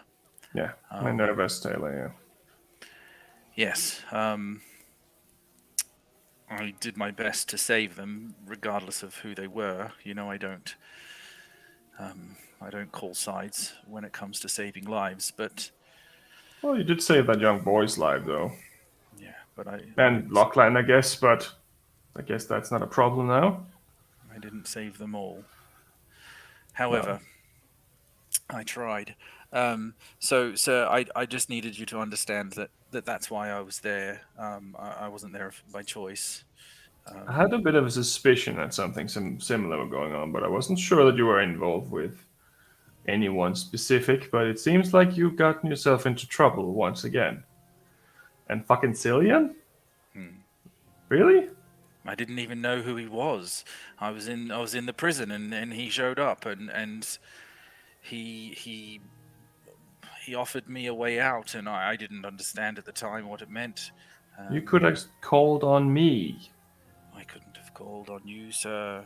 It's not like that. I already got you out of prison once, man. Yes. Well, the mistake is made. I did what I did. I didn't understand who this man was and what power he might have after. But here I am. And he's on a list. So that's a good and a bad thing. It means that we are investigating actively any associates related to him. It also means that there's an opportunity to fix it. Perhaps. But, sir, that's not why I'm here. I didn't necessarily come for you to help me with my awful problem with this man. I need your help regarding history, actually. History? Yes. Okay. We are on something of a mission of our own. Myself and my group, we are trying to solve a mystery of sorts, and we've come against a problem that I thought you might be able to help us with. Right. We have a series of I guess, clues of sorts that will hopefully lead us to an answer. Well, treasure hunt. Of sorts, I guess.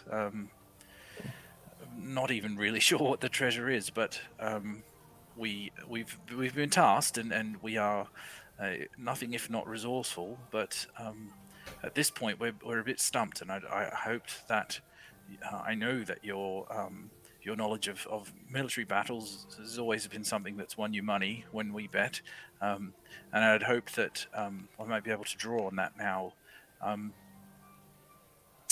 So that's why, I was talking to Celeste, and she said that perhaps if I'm asking you to do me a favor, that I owe you at least the courtesy of being honest about what happened. I like Celeste. We should be best friends, because I feel like Tam is a little bit on the outs right now. But sure, let me see what I can do. What are we looking at here? Celeste, can you fill Logan in on the clue, the what it was we were trying? It was something to do with the river and time. Right. So essentially, I'll skip to the good part, the juicy part, the bit that we need your input on. Right. We are searching for perhaps an individual or a battle that took place around the landmark known as Mount Valor. And if anyone from said battle received an ordainment of sorts. Well, there's been a few battles in the region. The only one that comes to mind is that back when the kingdom was 4 nations instead of 1, the king at the time, or the self-proclaimed king, I guess, was trying to unite everyone, but one region didn't want to give in, so they had a fight, and they had that fight on the mountain. It was a very unique situation where they were actually outnumbered, but they actually managed to win. That is why it's named Mount Valor. It's from those individuals and for that battle. That's kind of all I have. It's not like a famous battle, but it is like a anecdote in history, I guess. Sounds fairly monumental. That's like 6,000 years ago or something like that. I'm not even sure anymore. 6,000 years, my, that is quite a chunk of time. And are there any, heroes that were named at that battle? Anyone by name that fought, perhaps? Not off the top of my head, no. I don't think. I mean, I don't even remember the king's name at the time, so it's King not. of that the nation that succeeded. Yeah, back then I don't remember the king's name at least. What was the nation that succeeded? Well, it turned into the Kingdom of Quill. Right. It was the 4 regions of the Kingdom of Quill was not united before. They were 4 different nations, and then they were united in that battle. That's all I kind of have. Have you ever been out there before, to Mount Valor? I've been there once or twice. Do you recall anywhere in the area, in proximity to the mountain, where the sun never shines? Is there a part in the area that is perhaps, the sun is blocked by the mountain? Well, I mean, the river flows underneath the mountain, and that's kind of a cave underneath there where it kind of flows through. I guess that the mountain itself is pretty tall too, so that could also block out the sun. Have you ever climbed the mountain, Logan? I've been up there once. It's a bit of a put tough a one. flag on top? No, it was more of a spiritual journey, I think, for a fighter. It's more visiting a place where it all started, if that makes sense. No, it doesn't, but thank you. Well, I think that's about all the questions that I had. Tam, was there anything else that we needed to get from Master Logan here before? Sorry, Sir Logan, Knight Logan. Before just we. Logan, it's fine. You're Tam's friend, so anything you're that a we friend need of mine. from Just Logan before we head off? She's funny. Where did you find her? Well, sir, she found us. But look, I don't have anything more, sir. Just thank you for your help. If you change your mind and wants to help correct the Cillian issue, let me know, and we can start mapping out a plan. Who is the Cillian man that you keep speaking of? He does sound rather treacherous. That's one way to put it. Do you want me to tell her? I suppose it can't hurt now. So, you know the Cascade, right? Something about an underground army of thieves who rob people of their very livelihoods. I've heard of them. I think army might be a little strong, though. But there is a lot of them, and the Cascade is it's a thieves guild across the known world, I guess. The biggest one of them. Cillian's one of the key players. He's one of the inner circle members that we know of. The only reason we know of it is because he's very public. He resides in Crackwalm with a lot of other individuals of similar status. He runs his own little syndicate, it's kind of like a gang, just on a very high level. He has connections everywhere and people everywhere. Did you see him there last night, sir? I did notice him. Unfortunately, I couldn't do anything about it. Did you see the woman that he was with? Yeah, the Tabaxi lady, yeah. Have you seen her before? She also frequents the same place as he does. I believe that she's a noble woman who also resides in Crackwalm. Yes. Just watch them, sir. Watch them. There's already a lot of people watching them. But he's a sneaky one. So, as you can understand, Tam is in a bit of a situation. Right, bit of a pickle. Well, I suppose we can add it to the list of other pickles that we're sorting through. We're getting quite the full jar. Well, I love pickles. Yes, dill is my favourite. So Thank you so much for your help, Just Logan. We will be sure to let you know. Stop laughing so loudly into the microphone. You scared me. Right. Thank you so much for your assistance. We will be sure to return. If we find anything, we'll let you know. Anything of interest. Sure.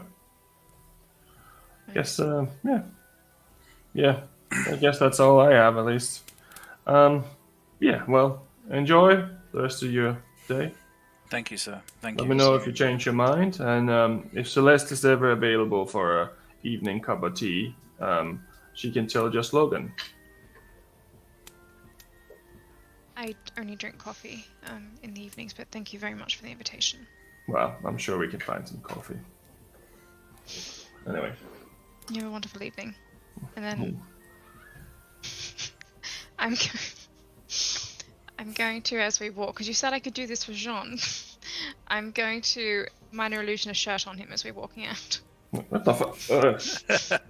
Like back to him as we're walking. He starts flexing so it comes through the shirt.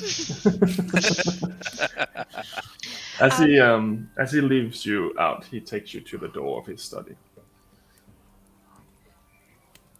Just quickly, DM. Just wondering, did I recognize Cillian or the name Cillian or the Tabaxi woman or know of anything about them? No. Right. No, you didn't roll high on your history check, I believe. Oh, okay, cool. Right.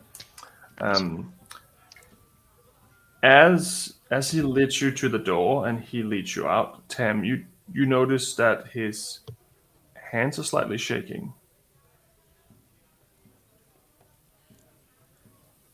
Do I have any idea why that might be the case? Does he look afraid? You can make a medical check.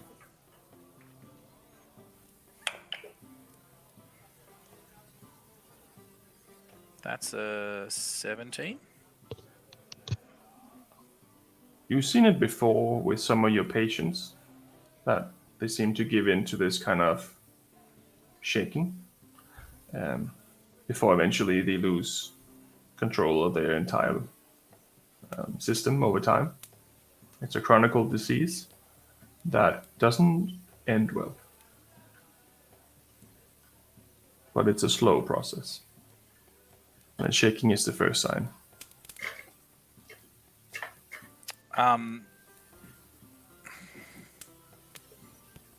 Can I grab his hand on the way out? Yeah, sure. And hold it and look down at his hand and then look back at him? He just kind of pulls his hand back when you look at him. Don't worry about it. Everything's fine.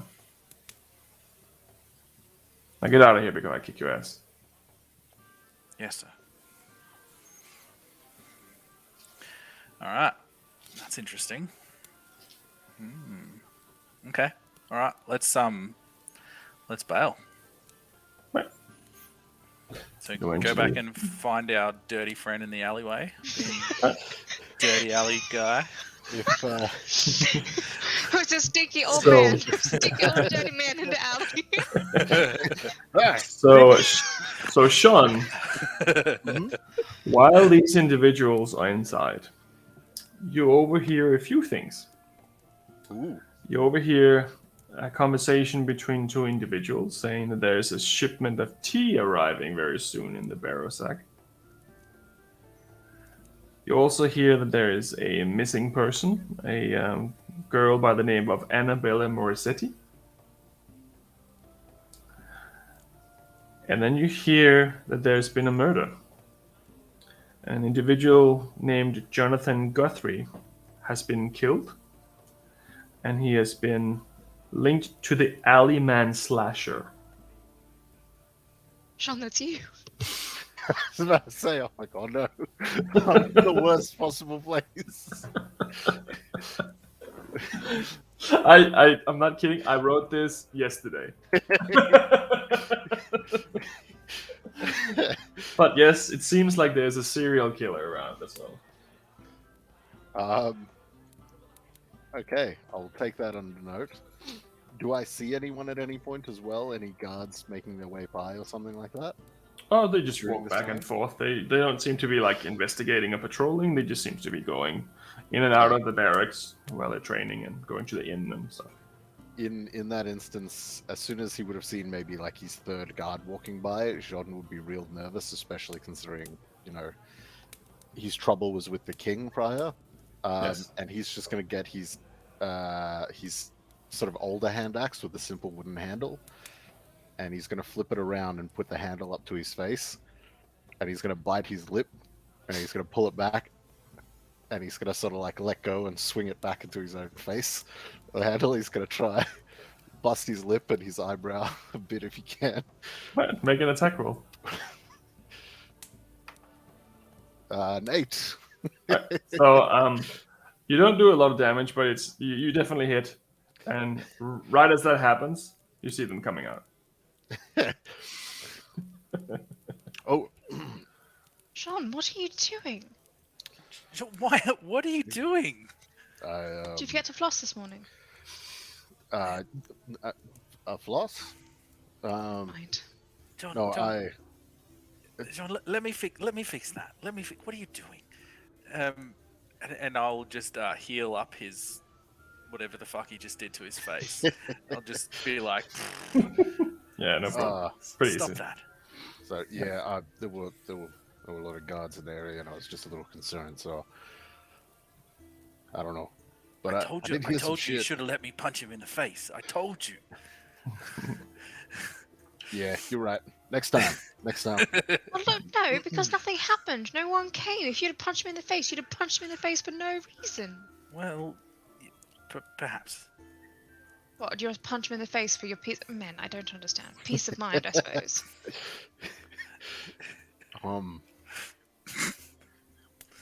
Yeah. Well, we'll keep it in mind for next time. Right. So, You eventually end up at the same place in the alley. And that's where we'll take our break. Okay. So we're going on a break, and then when we come back, let's see what all this means. Sweet. Catch you later. See you in a bit.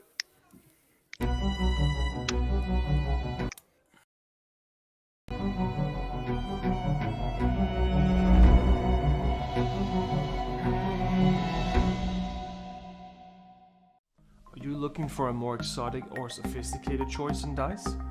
You should check out Level Up Dice, the company of experts in specialty dice made from materials like semi-precious stones, aluminium, and even have options for wood and bone dice. The designs are so beautiful it's hard not to find something which fits your next character. Level Up is an Australian-owned company and also run the Level Up TTV Twitch channel focusing on broadcasting tabletop role-playing games. Follow a link below when purchasing from Level Up Dice. It will greatly help support our channel and also help an Australian local retailer. Level Up Dice, the sophisticated choice.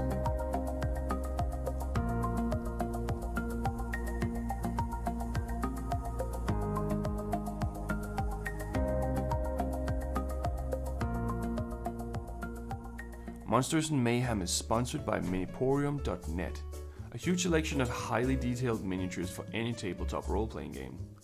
Check out the beautiful miniatures, and if you use the code MAYHEM, all capital letters, at checkout, then you receive a 30% discount.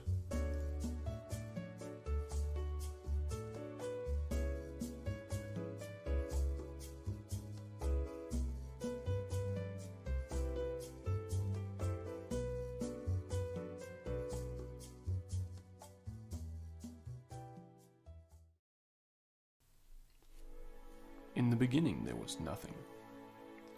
From the nothing sprung forth a something. The something was not a who or it. The something simply was. The something began roaming the nothingness and found itself alone. In solitude the something became the somethings. Multiple somethings sprung forth of the something, each with its own voice and presence. The somethings, as great as divine as they were, all needed something to measure their own greatness by.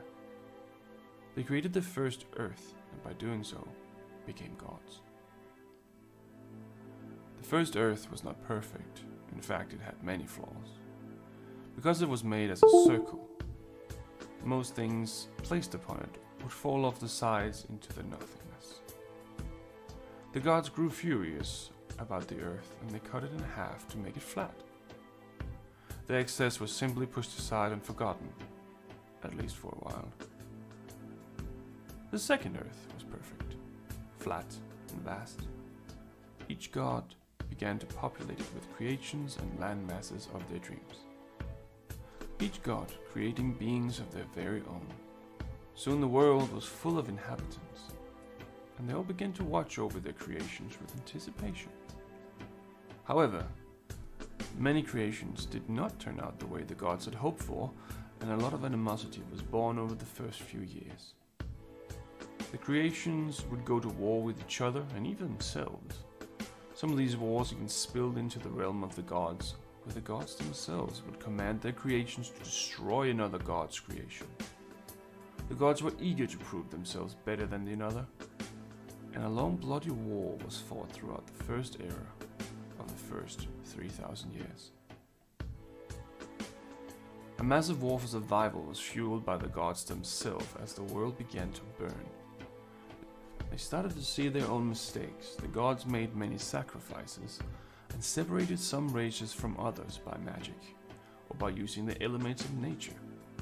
They tried to stop their creation, and slowly a peace of sorts came to be. And such the second era came to be, with peace and kindness as its goal. Not every god nor every creature followed the peaceful ways, and some even broke away from their gods after such events. But for now the god wars were over, having successfully separated their creation to an extent, minimizing the overall doomsday and averting full chaos. For almost another 3,000 years the races had been completely separated. The gods had made a plan. The God Gate, located now in the Kingdom of Quill and where the borders of Okorlan is, had been inscribed with one of the family's life forces, the Karameshi. Once a descendant of that family were to attempt to open the God Gate, all races would once again have free reign. At the end of the 3,000 years, an unknown member of the Karameshi touched the God Gate, unlocking the prophecy. The mountain chains and oceans dividing the races all came down all over the realm. Great panic and rejoice at the same time, as creatures that had once only heard fairy tales of each other now once again stood face to face with one another. The gods had hoped that the last 6,000 years would have been enough for everyone to learn to coexist. But from the start the tension already started building again. Wherever fragile peace was on the table seemed to crumble and regather from time to time. But the time of the wars was surely not over. There was now other entities who spread darkness across the world. Maybe the world had learned its lesson, or maybe it was doomed to repeat it. Welcome to the world of Epidos, where adventures are born, heroes are forged, and villains are always up to mischief.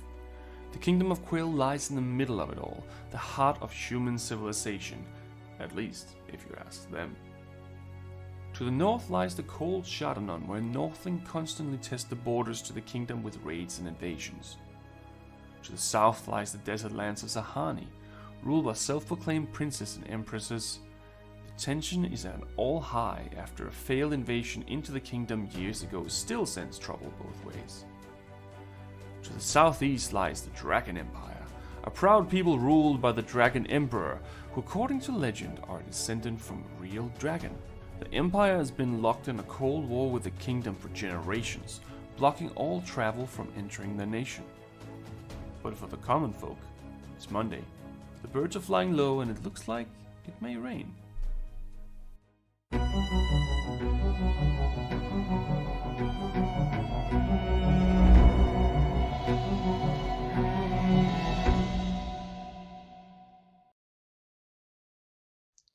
Jean Ortonfall spent his childhood on his family's farm, just south of the Duvet Forest. His parents, Durden and Macy, raised him well, teaching him what he needed to know to one day take over.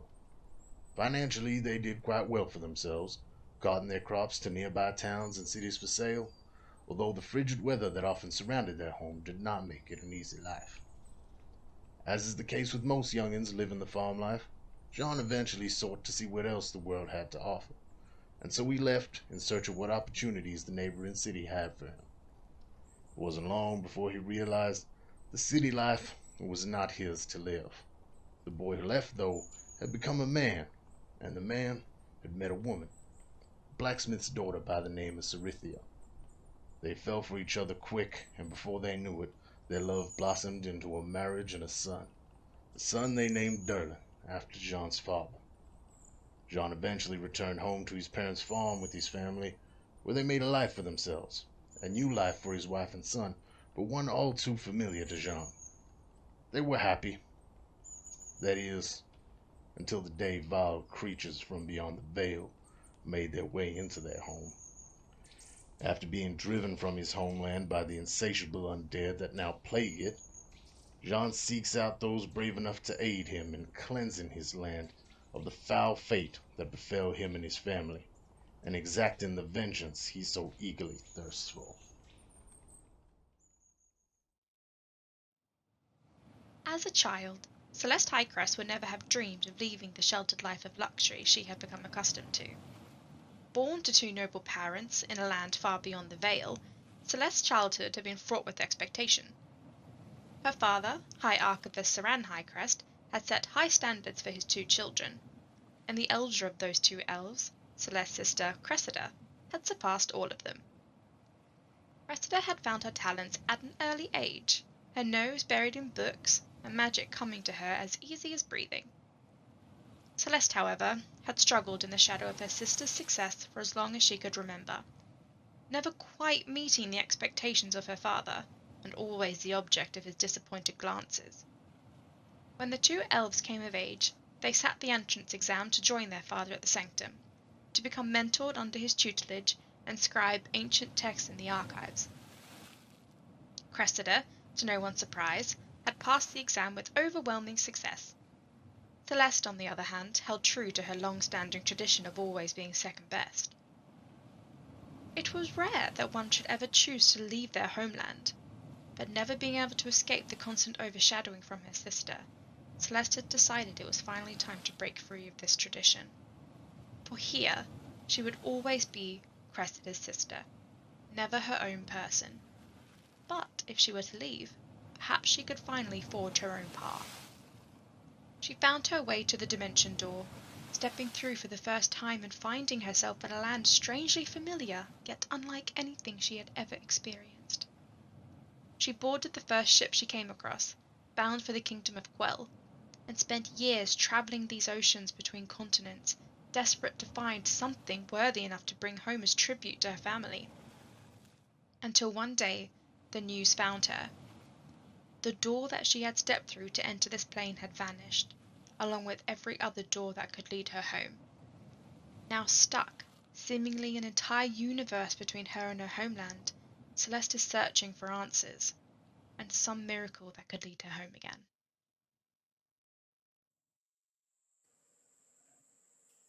A young half-elf, Tam Corthan grew up working the land with his father and learning herblore and healing from his elven mother. After a horrible childhood accident, he swore he would avoid violence unless he had no other choice. When the war came, like every Corthan for generations before him, Tam enlisted to fight for his king.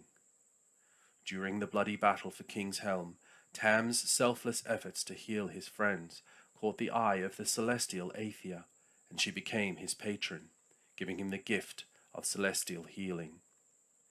His courage in battle did not prevent him from drawing the ire of his superiors. His compassion was blind, and he would heal all in need, even the enemy. After the end of the war, Tam worked as a healer in the villages outside Crackvolm, hoping to save enough money to gain entry to the Healers Guild. After a series of unfortunate events, Tam finds himself in debt to a very wealthy and very criminal cartel boss. Pinned between his compassion and his new master, Tam tries to make the best of his situation, dreaming of a day where he can live his life in freedom.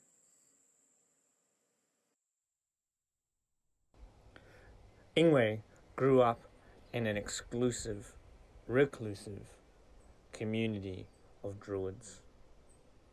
His elders, ancient and wise, one of the greatest, his mother, was a great storyteller, and he grew up sharing their stories. While the community has very strict rules and customs and routines, each member is encouraged once in a lifetime to travel out into the world and experience the trials and tribulations, bring back their challenges to share and to tell the story of the world.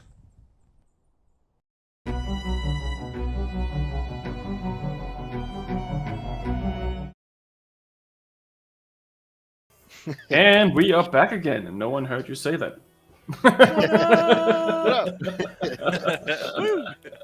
Boom.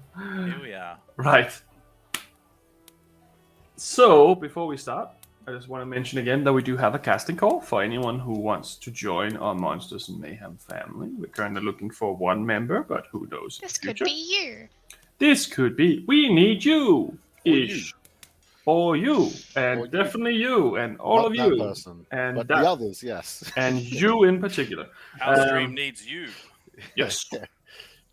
Drop in on our Discord for more information on what to do, how to do, and where to send your money. Just kidding. It's free. It's free. It's just your soul. Yeah.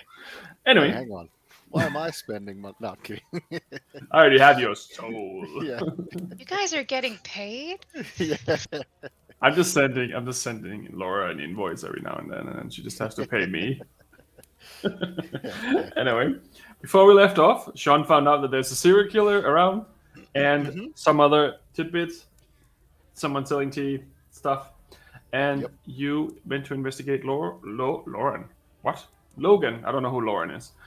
Went to investigate Logan, found out a little bit of information about a battle at Mount Valor, and apparently Logan has some kind of medical condition. And that's where we will begin again. So now that you've patched Jean up, Tam, thank you for that. We did find out something, Jean, which might be of interest in our crusade, I suppose, to find this relic. Speaking with Logan, he let us know that there was a battle at Mount Valor that was fought on the mountain, actually. And I asked him if he knew of a place in the proximity to the mountain where perhaps the sun didn't shine, if there was always a point in the sky that was constantly blocked. And he did mention that because the river flows underneath the mountain, it goes through a cave beneath the mountain, which could potentially be the trail that we're after. That sounds like it matches the poem. The question is, do we have to look at these things in the order the poem states? Is there something we'll find at the sort of the city of Kronos that we'll need when we get there, or could we bypass part of it? I feel that could be dangerous. I mean, I feel like this whole thing is going to be dangerous, but I feel like it would be too easy to look at a map and follow it that way. I feel like there has to be some sort of clue at each landmark that gives us something to use at the end. I feel like if we just go, if we go from here to here to here to here, let's just skip to the end. I feel like that's far too easy. Yep. But I feel, from here to Kronos would be 2 weeks, maybe more travel.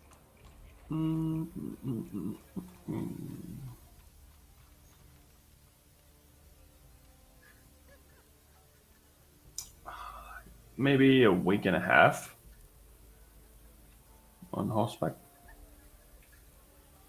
Yes, I feel like it would take quite a while. I mean, your sister, for instance, has connections at the academy. I wonder if any of them would know if there was some sort of teleportation device located in Kronos. I mean, I would assume there would be. Perhaps. I'm sorry. Do you mind if we take this back to the house? While you were inside, I heard something that was a little concerning, and I'm having trouble concentrating while keeping an eye open. What did you hear? So, turns out sitting in an alley by the barracks, you can learn a bit. This thing in particular, apparently there is it sounds like a serial killer. Their nickname is the Alleyman Slasher. Oh, that's unfortunate. Yeah, and us sitting in an alley. I mean, it's just got me a little. I mean, we're next to the barracks, so that settles me. That eases me a little bit. But yeah, apparently recently killed a man by the name of Jonathan Guthrie, and yeah. I think we probably continue this discussion back at the house if that's all right.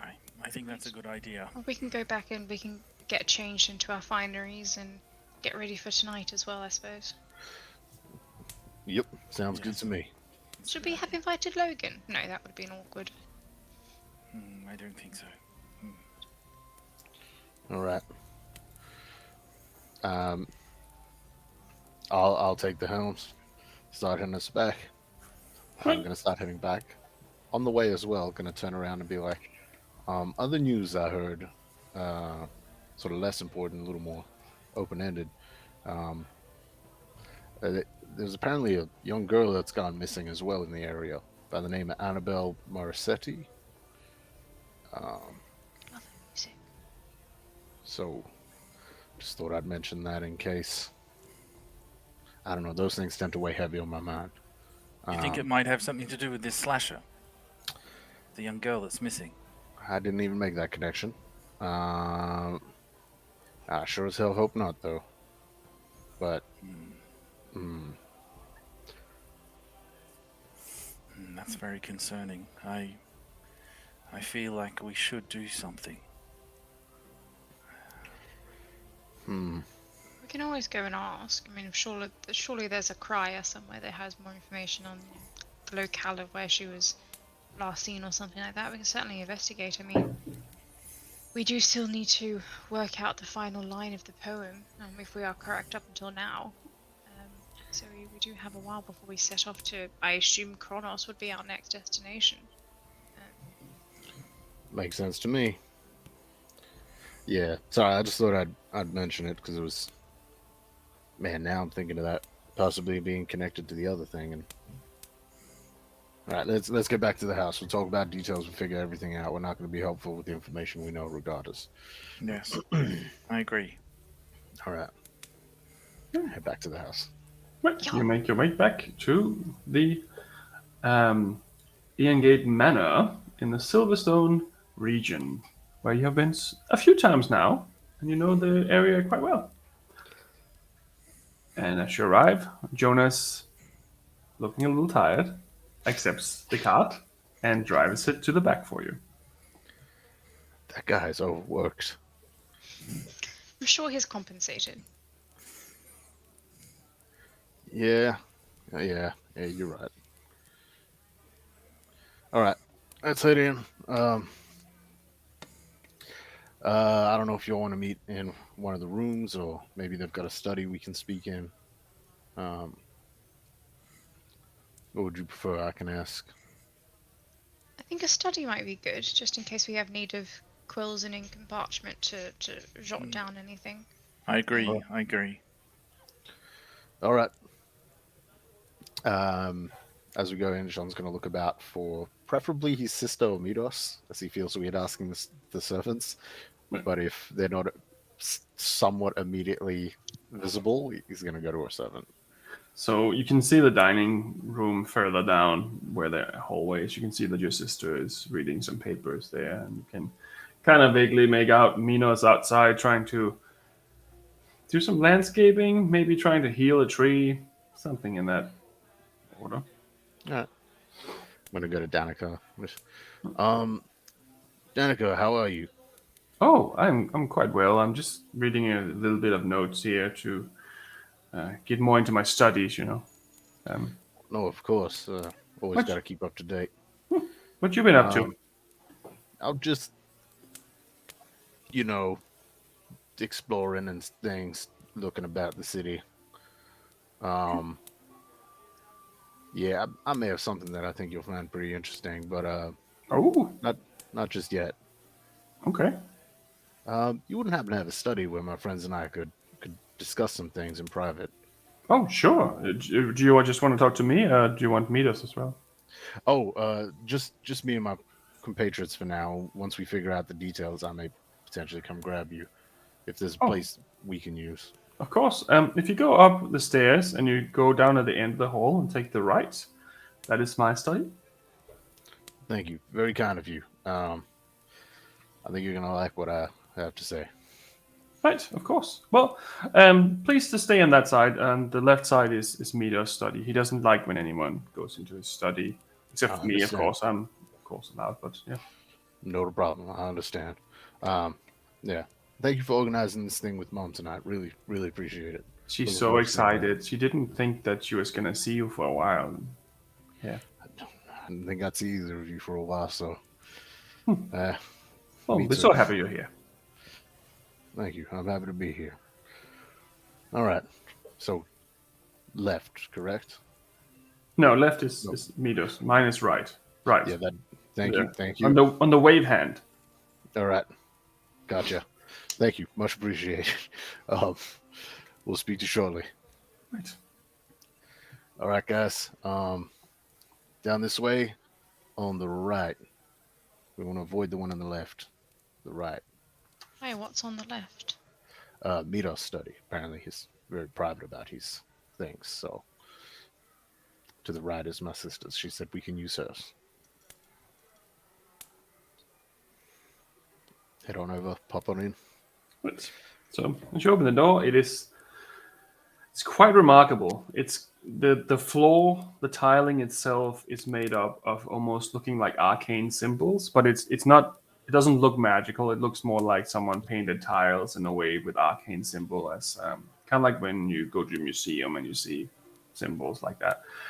It's also in the ceiling, and the ceiling has a similar like architecture as well. It's like a round circle in the middle, where both the floor and the ceiling are both the same.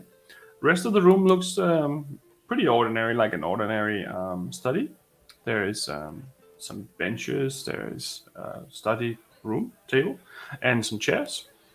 There's enormous amount of books in there. The whole thing, you can't see any walls. You can only see books, and they're like you have to have a ladder to get to the top. But you're in the study. Okay.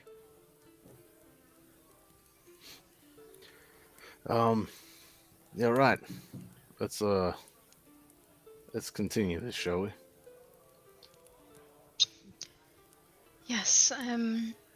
So as I was saying earlier, I would assume that a place like Kronos would have some sort of arcane abilities. I know that they are based in science, but there must be some sort of constituent there who would be able to have a gate of sorts. And with your sister's connection at the academy, perhaps they know of someone there. They potentially, if we were to ask nicely or to pay a travel sum, be able to get us there instantaneously. Yeah. I mean, If time is something that we're afraid of running out of, especially with these other people that have the same information that we do. sure. I don't fully understand how the instantaneously part of it will work, but Oh, so you step on a rune that's inscribed into the floor, and then someone, usually a wizard, will say something like "Resto momento," and then you poof out of existence, and then you land in the other arcane circle in the other place that has been designated by the spell. out of existence. That sounds In one painful. spot, and then rematerialize in the other place. Oh no, it's not. It's not painful at all. It's just like a warm breeze, and then you find yourself somewhere else. All right, I'll take your words on it. Yeah, I could definitely speak to her about it. I think she's gonna be very helpful to us regarding this. I think this is very much the kind of thing she'd be interested in. I I can't help but mention as well, I did see something very odd in Karameshi's house. I think we saw a lot of things odd in Karameshi's house. True. Something in particular stand out to you, Jean? Yeah. Did you see the map in the middle with all the little tokens and whatnot on it? I did Oh, see the that little map. flags. Looked like a Uh, tactical map. yeah. So Something when that could be used in battle. yeah, possibly more likely it was being used for battle of some sort than it may have originally seemed. When I first looked over, I wasn't really paying attention to that. I was looking at the map itself, but on the way back, I thought perhaps maybe some information may lie in where those things were laid out, and I couldn't help but think that they looked like battle plans to eliminate the other nobles in the kingdom. It looked like plans to fight them, take them down, or override them in some way. And I mean, the way it was laid out, it looked like by the end of it, everything would be under the Karameshi flag if all went well. I think it's being orchestrated by Lady Valentina. I mean, she did mention that she's the last of her family, especially, at least to bear the name. I mean, it seems like an odd goal for someone who's looking to end their bloodline. Maybe. I mean, then again, I don't know how long she lives and how much more she has to go, but Was she human, DM? Yes. How old does she look? Like 30-ish? 25. Do you think that she has a plan to consolidate power? I mean, I don't know. It didn't sound like it from speaking with her, but No, it it looked didn't. like it looking at that map. It is human nature to want to leave a legacy. Yes, it Perhaps is. it's, she has no intention of bearing children or others to carry on the family name. Perhaps it is a way of making sure that the family at least lives on in some regard. But I don't even pretend to understand the inner workings of her mind, especially from a family such as hers. So No. It is a concern, though, Jean. I agree. If she is attempting to consolidate her power, if she is working towards some end that means that she's in charge. This isn't something that we can just sit by and let happen. No. Man, we got a real full plate. We do. It's hard to even know where to start. But she has offered her assistance. Yes. How about we work with her for now, and we can keep an eye on her. We can Yep. we can try to find more information about her motives. Obviously she wants to carry out her family's legacy with the labyrinth and the book, but perhaps over time we might have some sort of insight into her other goals, her more mundane political goals. Yeah. No, I think that's definitely the best way. Stay close to those you don't trust, right? I don't know. There's a saying, something like that. Yeah, something like that. Okay, so what's first on our list? We have to decipher the order in which we must go to these places listed in the poem. Well, I think the order is fairly linear. The kingdom, the river, the battle, which is the mountain, and then something about a stone gate and wooden roads or something. Perhaps if we were to go under the mountain into the cave and have a look, there may well be something like a stone gate or something within the mountain. Perhaps that will become more clear.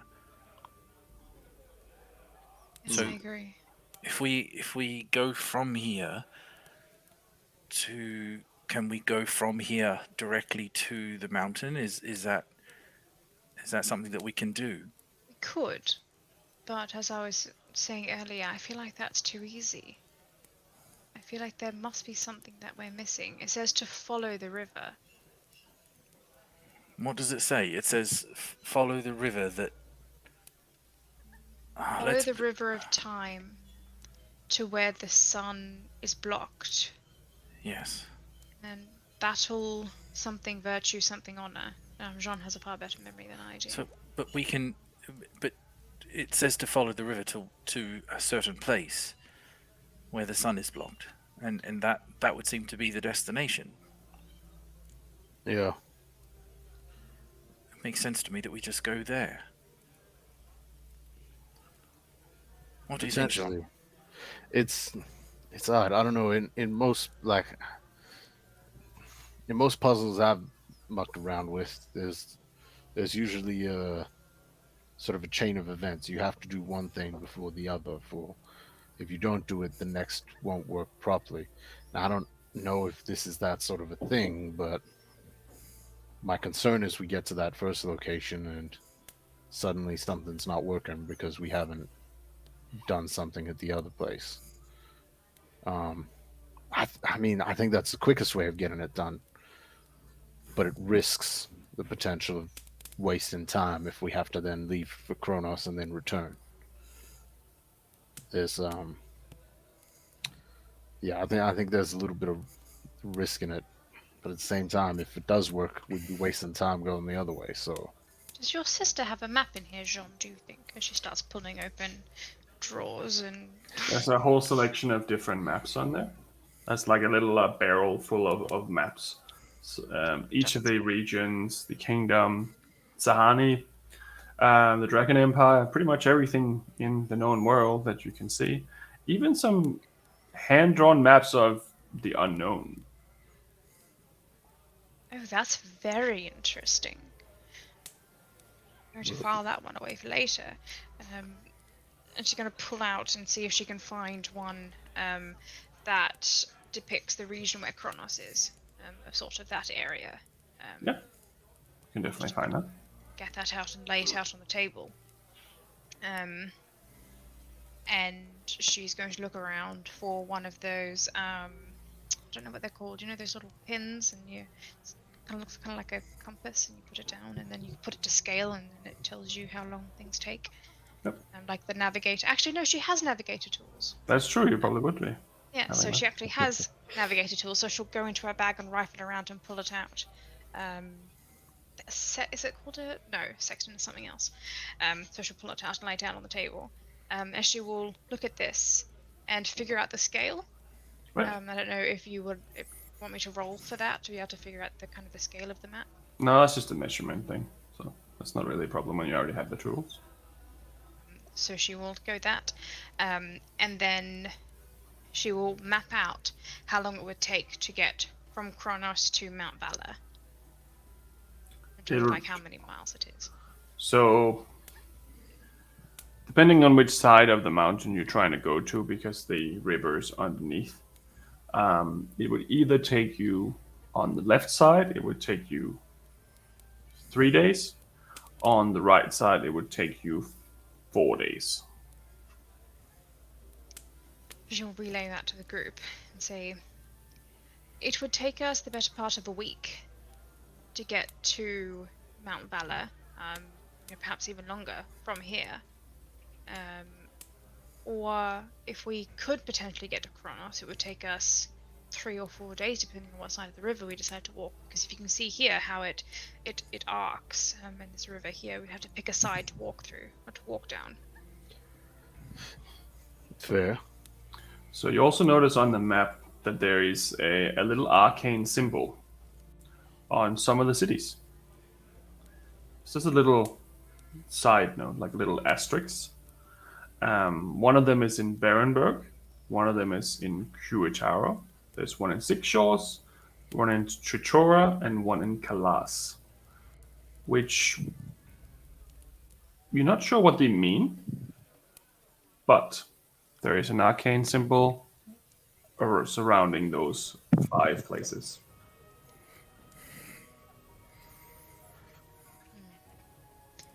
I'm not sure what these symbols mean. They could dictate the presence of teleportation circles, but Perhaps Would your your- sister can confirm. Yeah, I was going to say, would your sister know, John, what these symbols meant, perhaps? Possibly. I mean, I could get it now if we think should be helpful in this circumstance. I just Absolutely. thought maybe talking it out first might be. Hang on, yes, I Hopefully. agree, John. Is there anything more we need to discuss before we fetch your sister? Is it if we do decide to follow the poem in its like you said, we go from one place to another. Where do we start? We start here in the kingdom, perhaps at the capital here, and then we go from here to Cronus. Yep. And then from Cronus to the mountain, to Mount Valor. Yep.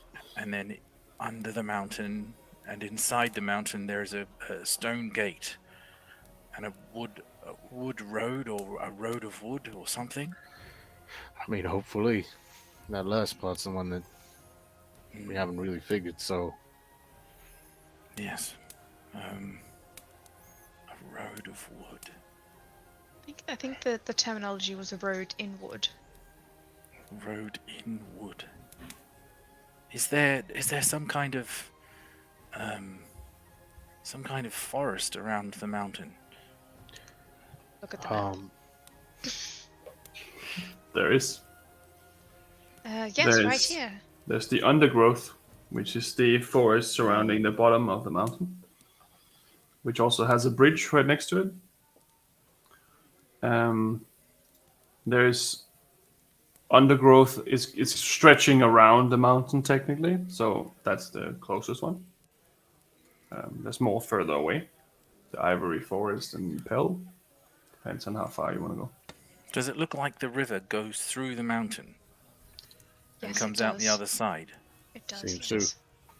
So if we are to understand, if we are to follow this poem in a linear fashion, we go to where the sun is blocked. Perhaps we go out the mountain, follow the river through the mountain, and out to the other side, and that's where we find the stone gate and the road in the wood. could be. Potentially. Is there? Do we see on this map where the river runs out the other side of the mountain? And is I there think so. wood on the other side of this mountain where the river runs out? Yes. And is that the undergrowth? Yes. Perhaps that's where we might find it. Yeah. Whole makes sense to me. Can we find have any to more hope that information there's about the undergrowth? What sort of information you after? Or maybe there are some kind of ruins or some kind of monument or something like that on that side of the mountain where the river comes out. Something that might be a landmark, something we might be able to forge toward. So that I could look through the archive. Perhaps if I were to gain entry to the library, or perhaps your sister has something here, and I'll quickly look through the shelves and see if I can find any reference to like geological landmark books or like topography books or anything like ruins of Quell or whatever, like any like lost civilizations of Quell books or anything like that. Right. You can make a investigation check. Oh, not the best. 14. Doesn't seem like there's been any like settlements ever that is really known. There's no record of any towns or anything like that. Not specifically, no. So she's just got like a pile of books that had any sort of reference to it. She's just kind of like just thumbing through them, going, no, not this one. Going through like the index chapters and just going, no, not this one. Going through the glossary appendix, no, not this one. And then she just has this whole pile of books, and she's like, well, not in any of these. Should I get my sister? Is she gonna help with this research side of it? All right. Well, I'm gonna pop out the door. Should we wait until after dinner, perhaps? What's the time? It's about 5-ish. She might be I getting mean- ready. Up to you. We can ask. Let's ask. She can always tell us no. It's true. All right. Give me a moment. And I'm going to go down the hallway back to where she was, see if she was still there. Yep, she's still sitting there, still looking at some papers while they are starting to clear the room for dinner. Sis. Yes, what's up, Sean? Remember that cool thing I told you? I had Yes. a bit of information. If you'd like to join us now, might be able to tell you. I think you'll really like it. Oh, I'm excited. And she puts the papers under her arm and she comes with you. All right. Apologize if we messed up your study a little, but it's not much. It should maybe just a few books. Oh, yeah. I'll fix it later. That's okay. Right. Open the door, let her in. Oh, you really did make a mess of the books, but yes, that's all right. That's quite all right. So what can I help you with? So how do I put this? Well, first and foremost, we have a riddle we're trying to solve. Oh, I love riddles. I know. That's why you were one of the first to come to mind. However, this is a pretty secretive riddle. This is something that Okay. the less people who know, the better. Okay. As in, no one outside this room. I'm talking Right. not even meetups. If Oh, okay. Yeah. Well, I that's fair, I guess. we'll start with that, and then as we go, I might be able to tell you a little more. But Okay. part of this riddle, we have inklings. We have an inkling believing that it might involve a city known as Kronos. Are you familiar with this city? Oh yeah, I've been there a few times. They're interesting people, to be honest. You've been there. Yes, I've been there a few times. We will go there sometimes from the academy because magic and science are closer related than religion and magic. Religion and science, I guess so. In a way, it's on the same stratosphere. So if you have the technology here and the magic here, it's quite interesting actually. So the wizards, we kind of grab magic out of the world and use it, but artificers, as they're called, or inventors, have a tendency to find objects in nature or around or that has magical properties, and then they pull it up from that, similar to what we do. Just we do it from the ether, and they do it from a specific thing with properties. If that makes sense. Turn to Celeste and Tam and sort of like, I'm sure you understood that more than I did, but I think I got a rough gist of it. Right. Never mind. Yeah. No, sorry. Celeste, you're a little low on your voice. Hey, I think artificy is something that would interest you, Jean. It's very mechanical and very, if I have this material and this material, if I combine them, then I'm always going to get this guaranteed outcome. Yeah, like that makes sense. So, like magnets, for instance, that's science. It's kind of related to magic in a way, but it's harmless. Yeah, I can see that. Yeah, you mind me asking how you got to the city? There wouldn't be, I don't know, Celeste was mentioning it before, some form of like instantaneous transportation. Oh, like we teleported there. I mean, most wizards have the capability at a certain level. We teleported down to the ground, though. We didn't teleport into the city because we wanted to take the Ferris wheel up. That's quite an interesting experience. But we could have, I guess, in theory, we could have. We wouldn't be able to gain access to that, would we? Maybe. I mean, I have the capability. Well, you do. This isn't a thing from the academy. You can do this. Oh, I can do it now. I couldn't do it back then when we visited, but I can do it now. Yes, I have. I haven't actually done it yet, but I've practiced on smaller scale jumps, and it seems to be quite interesting. I'm sure you would love it, even though you're a little bit afraid of magic. But it's mostly harmless. Afraid's a strong word, but I know what you mean. I mean, that's incredible. I knew you were good at this, but I didn't know you were that good. I mean, it takes a long time to study, but I just recently reached the level of being able to do so. That's incredible. Your sister is amazing, Jean. Thank you. I like this one. That's a deserved comment. You truly are. I mean, perfect. Yeah, we would. I mean, we'd obviously have to discuss it first, I think, but I think that would be a fantastic thing if you were able to do that for us, get us there. Yeah, that should probably be no problem. Are you trying to go specifically somewhere, or are you trying to go to one of the magical circles? There's a difference between the two spells, just so I know. Just slowly looks towards Celeste and Tam. I feel as though it might be safer to go towards a circle, especially if it's something that you have not practiced. Oh, I've definitely practiced. I just haven't done big jumps, but should be fine. I would just hate to end up, somewhere very far away, like on the other side of the mountain range or something like that. But if you are confident in your abilities, then just the entrance of Kronos would be fine, I suppose. Yeah, that should be doable. Should be most possible. All right. Yeah. Well, sorry, I'm just blown away by that. Well, here's the thing. With the rest of it, and he sort of turns to look at Tam and Celeste to see if they're okay. Tell her the riddle, Jean.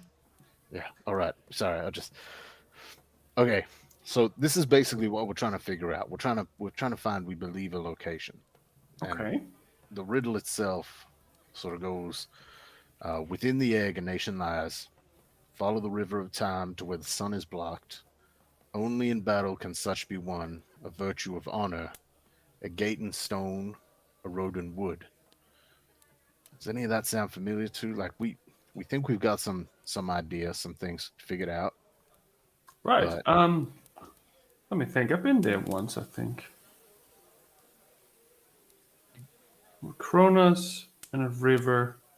There's a river right next to Kronos. I guess that could be River of Time. I mean, you started with Kronos, so I'm guessing that's where we're going. I don't know. That's what we were thinking. Yeah. And the river goes under the mountain, so it blocks the sun. Only in battle can such be won, a virtue of honor. That just means valor, I think. Gate and stone, a gate and stone. So there's some old ruins in that area. Oh.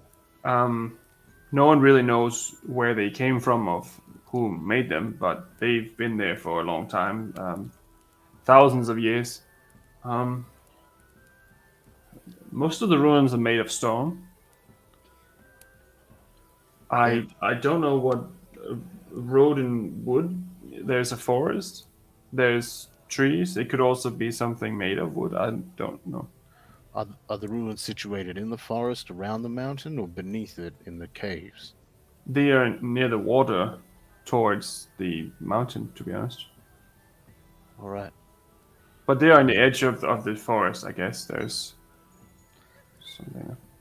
If we just shows we should have come to you first straight away. You would have figured it all out. We've been pondering on this since lunchtime. I mean, I only go from this because you said Kronos, though. I didn't figure that out. That's all you. So. Can I ask your opinion on something? Sure. In your expertise, when it comes to these sort of riddles and puzzles, should we follow it from the very start, or do you think we should go directly to where the poem ends? She takes out a little notebook and she writes down something. It doesn't seem like this is one of those riddles that tells you to go here and do this. It tells you more where to go. And as far as I can tell, it doesn't tell you to do anything doing this. So maybe you don't have to go from the start if you already know where to go. This seems to more like, there's a lot of these Kiseran riddles around, and this one here seems to be, it's kind of like a treasure map. They tell you to go somewhere. it's not so much like it's not an instruction manual. It's more like a map. Yeah. Sorry, did you say that there are other Kiseran riddles? Yeah, in general, this type of writing is referred to as a Kiseran riddle or riddle. It's just a specific way of writing treasure maps or little fun games for children. Yeah, it's just a writing style, to be honest. Interesting. Would you happen to know where I can find a book or something like that that has a collection of those types of riddles and puzzles? I'd be very interested to read more. Well, I mean, there's probably one in the library, but most of them would have been written by people just making up their own. I don't know if there's a specific thing you're searching for, but I guess maybe. No, I'd just like to see a collection of them. Because as you can see, we are trying to unravel this particular riddle that we came across. And so I would be interested to see if others held as much weight if I was to look at them.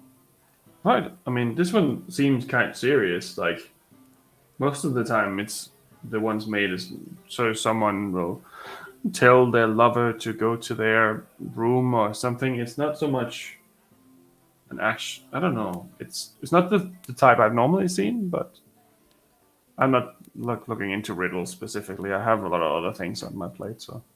This library, is it only open to the students of the academy, or can anyone?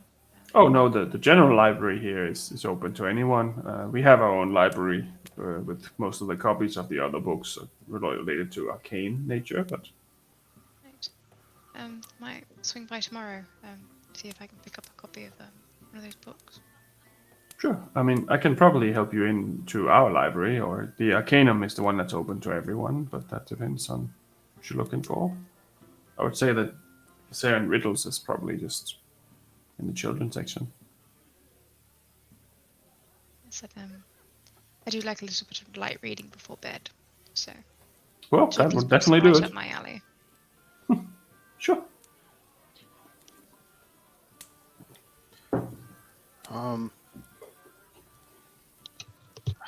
Sorry, I'm just thinking if there's anything else. I feel like telling you too much about this may not be the best idea, but I do appreciate with what you've helped us with so far.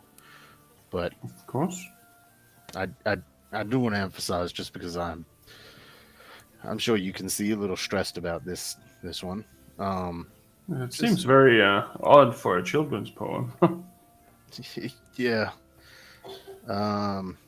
That's the thing. I don't think this one's so much a children's poem, which is why. Right. Just put it this way: we are in a race to solve it. Right. The other people who are trying to solve the same riddle might not be as friendly as us, and the less people that know about it, the better. Right. I won't tell anyone, but I just hope that you're safe. I'm always safe, sis. Don't you worry. I'll look after myself. Right. Okay. One more thing as well. Have you managed to find out any additional information regarding the eye in the sky? I know there was a pretty solid theory on it, but you said you were going to look into it, and I thought, just in case any additional information had come out from the academy or yourself that you were able to tell us. We try to study as much as possible. Like, the only thing we can do is observe it through, like, spectacles, but we can't really go up there currently, so it's not really, like, easy to investigate.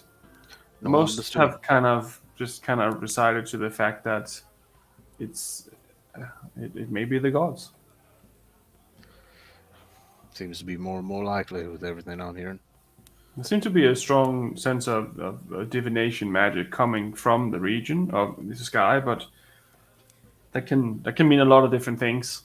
It could also just simply be that it's some kind of phenomenon that happens every now and then that's from somewhere else. I don't know. Understood. Another thing, I mean, you're welcome to mention this. In fact, the more people you tell, probably the better. But maybe don't go near any alleys anytime in the near future, too. Oh, I We heard don't some plan to. word. Yeah, I know, but never know. You can go out for dinner some night or to a theater, and you're walking by something. Just be wary, be on your toes. Apparently, there's I won't sugarcoat it. There's someone known as the Alley Man Slasher, and apparently they believe to be a serial killer around. All right. So Well, thank you for letting me know. I will instruct all the guards and all the yep, waiters and wait staff to be safe and not walk alone at night. glad to hear it. Right. Last thing, the name Morrissetti, you wouldn't happen to be familiar with that by chance, would you? Doesn't really ring a bell to me. I'm sorry. That's all right. Not. I'll think of it, but I don't think so. How come? Young girl's gone missing. Oh no. Yeah, Well, just thought. I don't. It doesn't ring a bell to me, unfortunately. All right, that's all right. I thought that was just a side note. You can tell today's been a bit of a full day for us, so just thought, you're pretty prevalent in the city. Perhaps maybe you'd heard. No, unfortunately, I don't seem to know. All right. Well, But I will leave you to it, and I'll see you at dinner in a few minutes, I guess. yep. Yeah. But thank you. That was an interesting, fun time to play with Whittles with you. That was take me back to the old days. Yeah, I knew you'd like it, so I thought use that big brain of yours. Oh well, it's all up here. All right. So you sure this is? Of course. And she walks up and down. Well, if anything, it definitely confirms our thoughts, and I feel a lot more confident in our direction now that your sister has given it her stamp of approval. Yeah. Tam, I think that your instinct was correct. You don't need to follow the trail from Kronos. She seems to be rather confident that we can just go directly, I suppose, to the edge of the undergrowth woods. What do you think about those ruins that she mentioned? Do you think that might be our destination? Perhaps. Sounds like it. I mean, a stone gate, and you said the ruins made of stone. If we can find some sort of gate amongst those ruins, then I feel as though we'd be home free. I wonder if it's worth trying to find some kind of information about these ruins. Your sister said that she wasn't aware of anything, but what if we were able to get access to a library and perhaps to find more information about these ruins? Celeste, you said you were very good at working in libraries. I wonder if we could get you access to something like that. Do you think you'd be able to have a look? I think if I were to, I mean, every library is different. Of course. But if I were to spend a good day, I think, pouring through the list, usually the archives have a catalogue, a list, and then a way in which they organize things. If I can familiarize myself with that and then work my way through the catalogue, I feel as though I feel rather confident that I would be able to. Okay. Do you think it's worth doing something like that? Yeah, I I'm think even so. more than happy to spend the time doing that tomorrow if the both of you wanted to go and see if you could find anything about, Elena Morissette. If you wanted to go and see if my name, any information about that tomorrow, and I could spend the day in the library and just look. Sure. Yeah. Sounds good to me. Yeah, I think that's a good idea. Ingwe can come with me. Right. Perfect. Man, this is a hell of a situation. Yeah, I might go get ready for tonight then. Yeah, I'll meet you downstairs in about 20 minutes. perfect. Right. I'll have my sentence stone on me if you need me. Right. Thanks, Sean. Head Suppose out, we'll head go out. and have a really quick bath and get changed into something nice and put a hair up and things like that. Right. Sounds good. John will get in the simplest of simples. He's got no shoes, just simple beige and like burlap sack style shirt. Yeah. Very well. Anything else any of you want to do before dinner? No. Right. Well, eventually it becomes dinner time, and the servants come and pick up each of you from your individual rooms and ask you to please follow them to the dining room once again. Head on down. And you are met by both Midas and Danica, both ready to have dinner. And you also see Baal standing in the room. Hey, Bah. Glad to see you could make it, friend. Right. Thank you so much for the invite. I must say, this is quite interesting. Shit, I realized I forgot to let you know, Danica. I apologize. Oh, don't worry. That's all right. We figured it out. We understood what Mr. Baal here was saying. So Yep. we have set the plate for an extra. Yeah, thank you. Mr. Ball's been very good to us recently, and thought it'd be nice just have a pleasant evening with the gentleman. I thought he could join us. Yeah. Of course. Well, he's most welcome. Nice. Mother arrived yet? She'll be here shortly, I believe. We sent Jonas to pick her up. All right. I don't know why I feel nervous. Just gonna go take my seat. Just sort of sit there, wiping the sweat from my palms, just waiting nervously. Well, if you want to, we can sit down already. If that makes it all easier. Oh, sorry. Yeah, no, I thought I'm happy to do whatever everyone wants to do.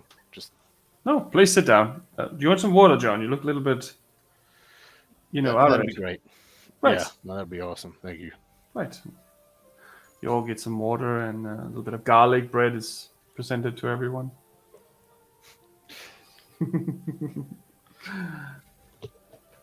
And eventually, the door opens, and an elderly woman is accompanied by Jonas.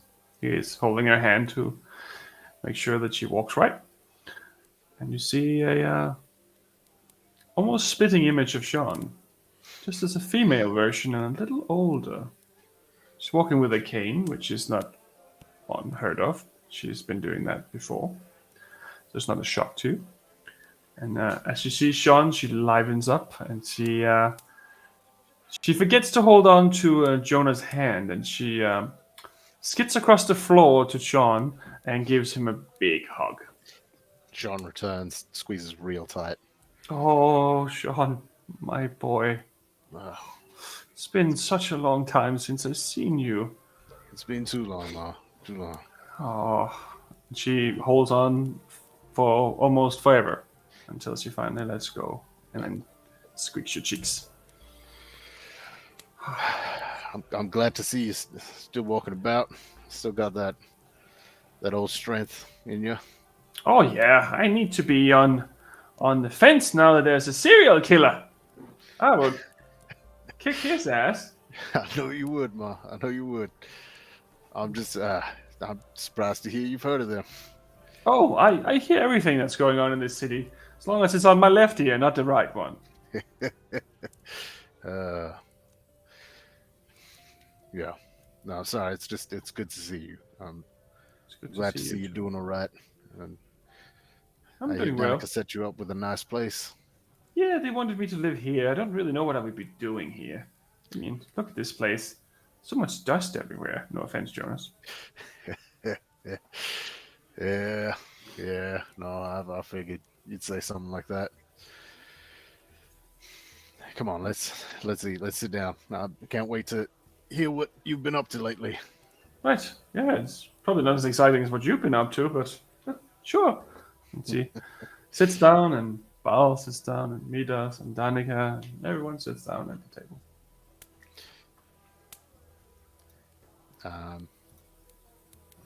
Yeah.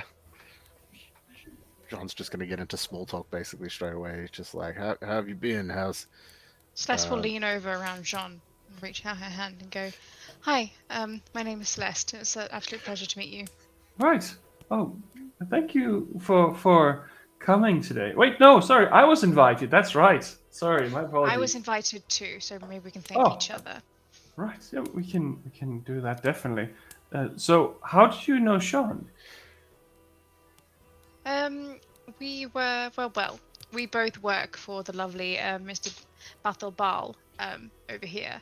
We take on odd jobs, errands, things of that nature, to earn a little bit of coin and also get to see the kingdom while we travel through it. So we've been, and Tam over here, our associate as well. He's very good with, if we trip over, he likes to tend to our wounds and make a fuss over us. And then that lad over across the table there, with his, eating the soup, that's Ingwe, with the ears. Right. He can turn into horses. Oh. It's quite remarkable. That's interesting. Yeah, it's weird, right? Like, I mean, in a good way anyway, but like, it's weird. Gave Jean quite a shock the first time he saw it.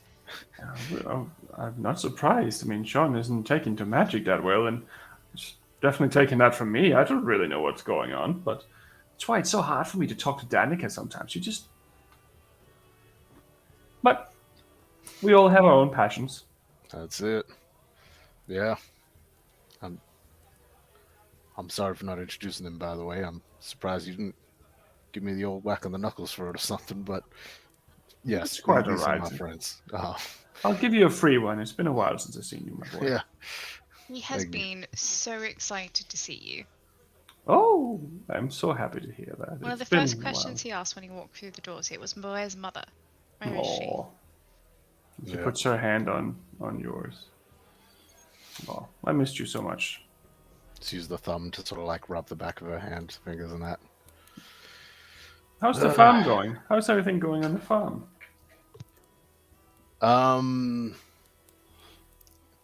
It's going. Yeah. What? Getting some work. Weather's been harsh, so crops haven't been as good as usual. So out here getting some work. We're thinking of moving away from there. Maybe it's. I mean, I know it's been the family farm for so long, but. Oh, I'm sorry to hear that. Yeah, it's just the area is becoming a little too dangerous, I think. Well, it's always been a little strange in the area. Like, we always knew that when you children were playing, we always had to keep an eye on you. Gradward's always been a big city that's causing problem, and even though it's a bit further away from the farm, it's always been on our minds. Yeah, I mean, the stories you used to tell us of that place scare us children. I remember that. Yeah, definitely don't go there. That's definitely another place you would want to visit. Yeah, no. So, and I mean, you remember the size of that wolf when we were out. Yes. Searching the woods and whatnot. That thing was wild. And I mean, it's getting a little rougher out there. Yeah, I mean, I think your father's grandfather, I think he used to live in Gradward before the city turned into what it was now. Oh, really? Yeah, it's a vague memory I have of him talking about it. My memory isn't as great as it used to be, so maybe I'll think of something. Speaking of, I'm knitting now. I've taken on knitting again. It's been a while since I've done that, and I've been knitting a little bit special something for Danica because she has a son or a daughter coming. Yep. Man, that made me so happy to see. I mean, you're gonna be a grandmother soon. I mean, again, but That's true. I'm knitting a little bit for my memory as well. Sometimes I forget names, so it helps me to knit. And she shows you this little. It's kind of like a scarf that she's knitting, and it has like all the names of the family all the way back to the first she can remember. And she's like, "Oh, this is just the best way to remember it because I can't ask your father anymore because he's obviously not around. So it's a little tricky for me to remember all of his stories too, as well as my own. But Oh, it I helps definitely to understand. it helps to do something creative with it, I guess. Yeah, you've gotten quite good at it. Well, I have a lot of time on my hands. It's amazing. It's real nice. And I'm glad to see you know, keeping the history alive. The family. That's great. Of course. The servant over there treating you well as well. He, Danica Oh, said, yes. He's very most pleasant to be around. He's very good at his job. "Good to hear." Yeah, it's nice to have someone to talk to when I go out and get the groceries or when I'm just having a tea or we're from the Hey, same how should I say same mindset and we grew up in similar ways, so we have a lot in common. okay, nice. Also a farmer, or at least he was. Oh, he grew up on a farm, but he never worked on a farm. He's always been in. It's kind of like Jonas. He's like a servant, but not. He's more like a butler. How can I say it? He's he just do things. I don't have to tell him to do anything. He just do things on his own. He doesn't have to be instructed to Well, such. I'm glad. I mean, probably gonna get a smack for saying this, but at your age, you should be relaxing more. And I'm glad to hear that someone else is just getting things done. Oh, it's a good thing you're sitting here far from me on the table right now, Sean. Yep. Yes, it's nice to live with a friend. At least it's always been a little quiet on my own. No, that's fantastic. I'm glad to hear it. It's one of the reasons I didn't want to leave you alone on the farm back in the day, and I'm glad you came with Danica to start. Yes. But Sorry to hear about the farm. Do you think maybe Midos can help with if you get some more help? Or we'll see. We'll see. These guys here actually might even be helping me out with it. So we just gotta oh, figure out a few more details first. well, that Tam guy definitely looks like he can mow a few stables. Yeah, settle down now, Ma. Um, yeah. No, he's been great. They've all been great. I'm glad to hear it. I'm glad to meet all of you, all of John's friends. And dinner is served, and it is a roast with a lot of vegetables and potatoes, and it's just a marvelous feast. Eat up. Hopefully, a pleasant evening. I'm sure the odd joke here and there. And Baal shows exemplary manners. Like he knows all the forks from the other ones, and he's putting a little napkin in. He's being very, very polite and trying to eat in a way that doesn't upset anyone. Whereas Jean does not know any of that etiquette. It's just eating normally. Just same fork and knife for everything. So, in our conversation with Bal earlier when we invited him here, leading on from that, while Jean is having a conversation with his mother, Celeste will be introducing Danica and Bal and making the introductions and going, oh, did you know that, Bal does this and knows this person? Oh, did you know that Danica does this? And getting them, like, talking and things like that and expressing interest in what one another are doing. As opposed to trying to create that connection, because we did say that Bal, she's a very good person to know. So That's true. Right. They do end up talking a little bit about arcane stuff. You can see that Baal is trying to keep up, but not really. It's not really registering properly. But he is trying to be pleasant, and he's trying to talk to her in a way where she feels like it's not awkward. And they get to know each other a little bit. she would also, not that she's had much to do with Midos either, but try and introduce Bal to Midos as well. Yeah. Just so that they have that connection as well. Yeah, he nods and they have a brief conversation. Midos doesn't seem to be paying that much attention right now. Seems to be like going off somewhere in his head. Does he look upset or just kind of preoccupied? Make an insight check. Oh, that's not very good. Plus things for insight, which is plus 3. 8, 9, 10, 11. But you're not quite sure. It seems he definitely has something on his mind, and it from his appearance on his face, it doesn't look like it's a pleasant thing he's thinking of. Looks like something else. He's probably upset about the tree that Jean destroyed that morning. It could be. Thinking about that. Oh, how are we going to replace that 100 gold tree that we had imported from Sahani? Well, yes. Conversation flows through. Is there anything specifically you want to bring up during the dinner? I think towards the end of the dinner, Jean might turn to his sister and be like, by the way, Danica, oh, no, I hate to say as well, unfortunately, we probably won't be able to stay too long. We got somewhere we need to head. Well, I mean, I guess I can guess where. Oh well, I'm sorry to hear that. I wish that you could stay longer, but just let me know if you need a hand getting wherever you're going. Yeah. Thank you. Well, we're actually thinking we might need to take you up on your offer of aid in regards to that, maybe. Of course. It'll all be an adventure. Perfect. Yeah. So I just thought I'd bring it up now in case we gotta go sooner rather than later. Of course. Well, just let me know if I can help. If possible, tomorrow. I think the boys have some things that they'd like to do in town, but I'd love to see that library that you were speaking of. Tomorrow, I was wondering if I could spend a few hours just perusing the archives and seeing what I can find.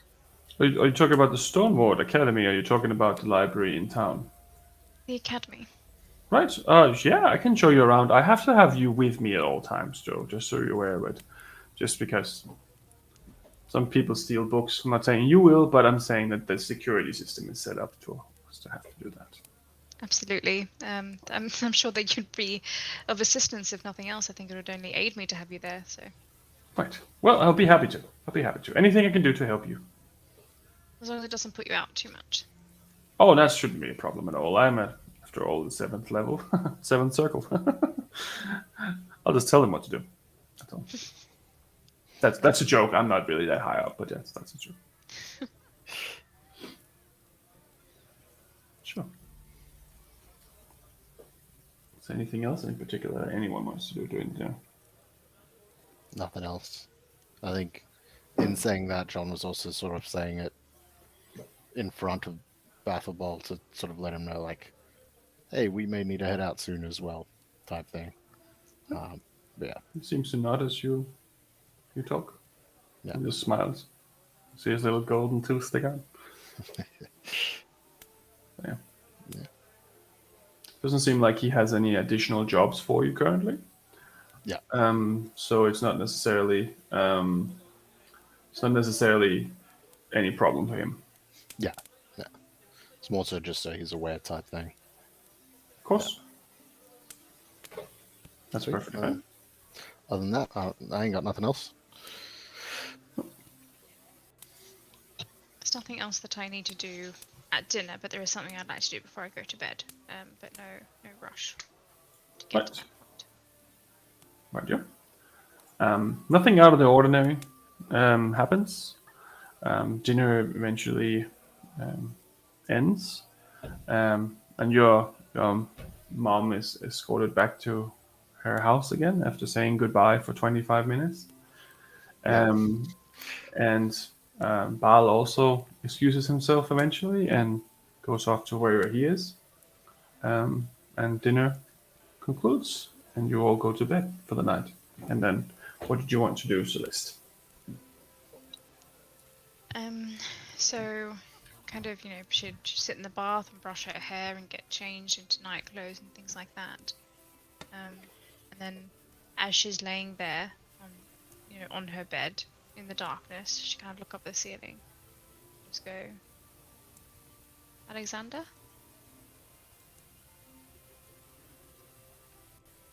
Hear a knock on the door. Get up, open the door. You see a little Sonas standing in front of the door. Standing. He's not Yeah, floating. he's standing on the ground. He's just standing there. Hey, Do you want to come inside? is that okay? I invited you. Okay. He walks in. She just kind of laughs a little bit at him walking. Close the door. Does he glow in the darkness when he's... He doesn't glow, but he does reflect the light. He's kind of a little bit of a golden surface, but it's not glowing in the dark. Okay. So she'll light a candle then, I suppose. Not they have lighters, they have matches, but she'll strike a match and light a candle and sit on the bed and kind of pat the space in front of her. Go. I haven't really had a chance to speak to you since I realised, well, it spilled out who you were. Yeah, I kind of kept my distance a little bit. It seems like you were so angry, so I thought maybe it was better to just leave it for now. Had some time to think.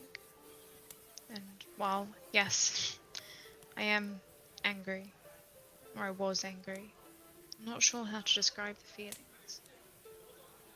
It's more not being able to control the uncontrollables, I think, that makes me feel like I'm losing more and more of myself. And then having you here to realize I had a connection so close to me the entire time just shook my entire worldview. Well, I didn't really know this was going to be permanent when I did it, and I'm still not really sure how this works, so I could kind of snap out of it at any moment, but I'm not really sure what's going on either. And sorry I didn't tell you right away, but I was kind of chasing this dude who caused all this problem with the Feywild. That's why I ended up next to Tam. I didn't have anything to do with Tam. Was it Tam? No, but he was in the room when Tam was there. I just jumped straight to where Tam was because he was right next to him. He was right next to Tam. Yeah, he was talking to Tam and Mr. Baal when this happened. And that's why I ended up there. The ritual was supposed to be sending me temporarily as a familiar to the location of the guy who caused all the madness, and it did. I just got stuck permanently, and the guy got away. Who was this man? So he was with Baal and Tam. His name is Vartex, I think. Vartex, do I know that name? I don't think Tam ever mentioned him, has he? No. Vartex. Yeah, he's like a leprechaun. A leprechaun? Yeah, he's pretty legendary by now, I guess, in the Feywild as most wanted. A lot of people on the other side have tried to find him, but... There aren't many leprechauns left, are there? No, not really. Not as that we know of, at least, unless they're hiding somewhere. But it seems he's stuck on this plane now. So he's stuck here, and I'm stuck here, and you're stuck here. Do we know how many of us there are that are now trapped on this miserable plane of existence? I don't know. Whoever was there. I don't think anyone has keeping count of that. Like, some people are not stuck here, they're stuck somewhere else. Like, there's... You know, there's a lot of planes and stuff, and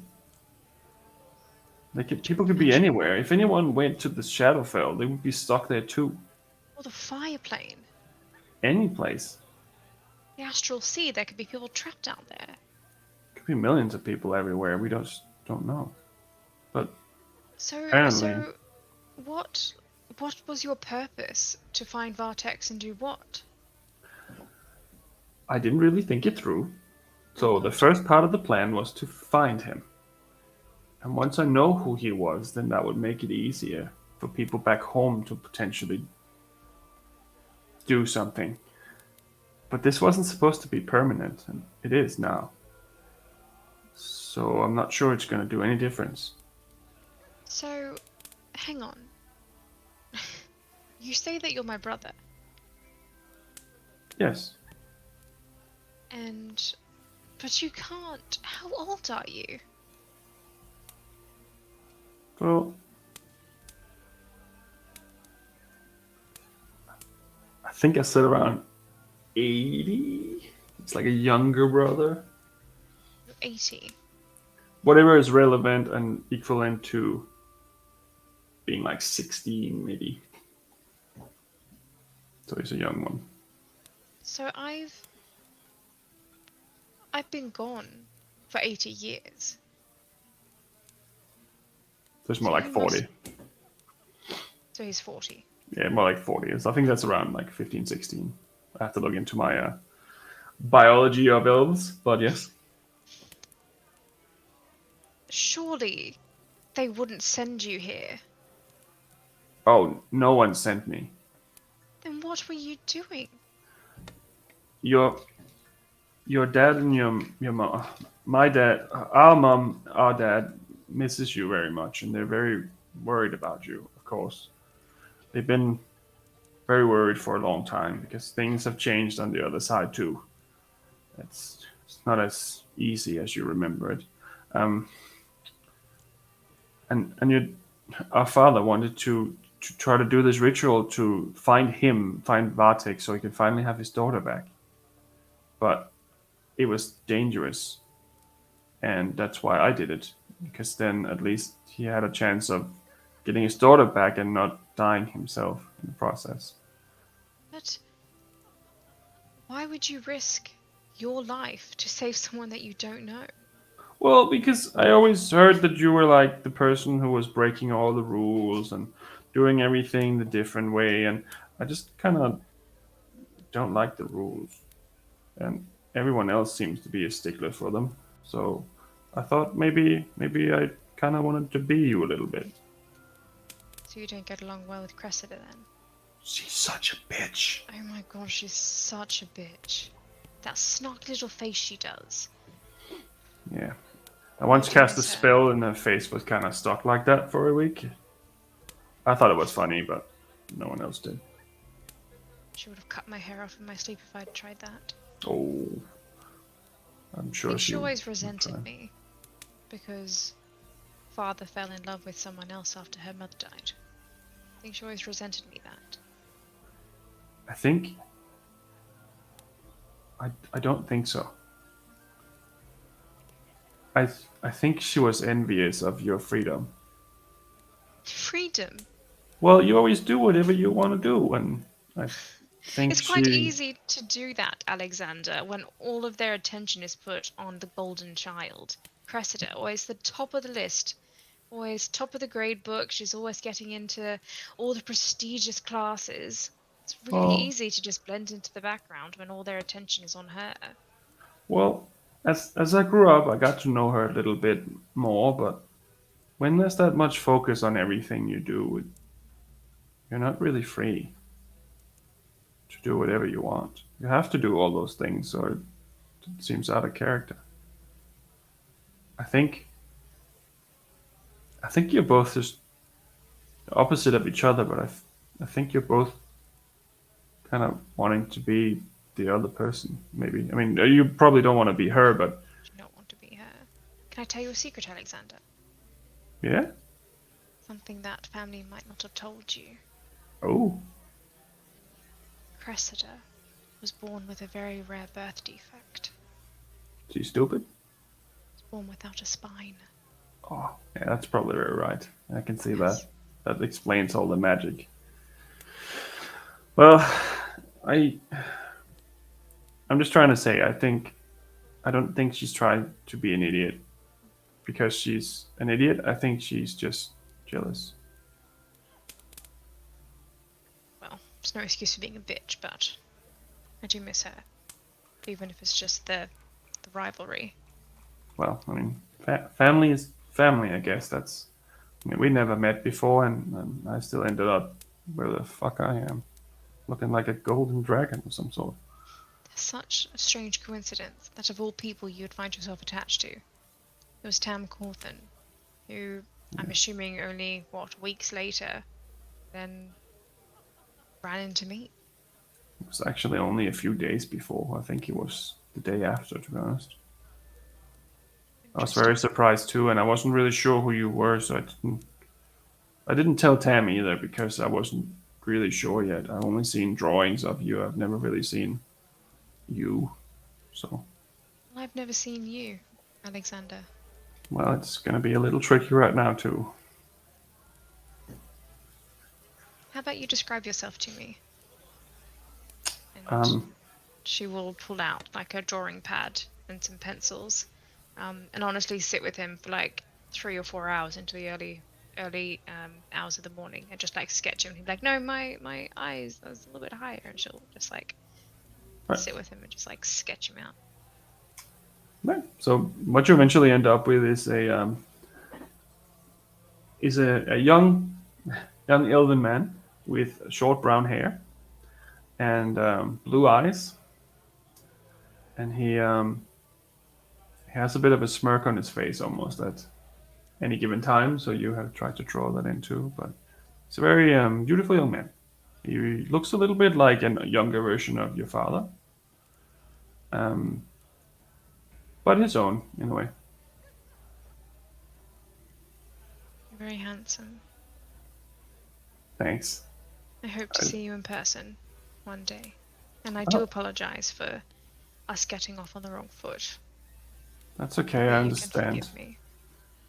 Like, Tam pretty much lost his shit too when we were in prison, so that was pretty fucked up. Look, I don't want to hear about it. Well, I got him out.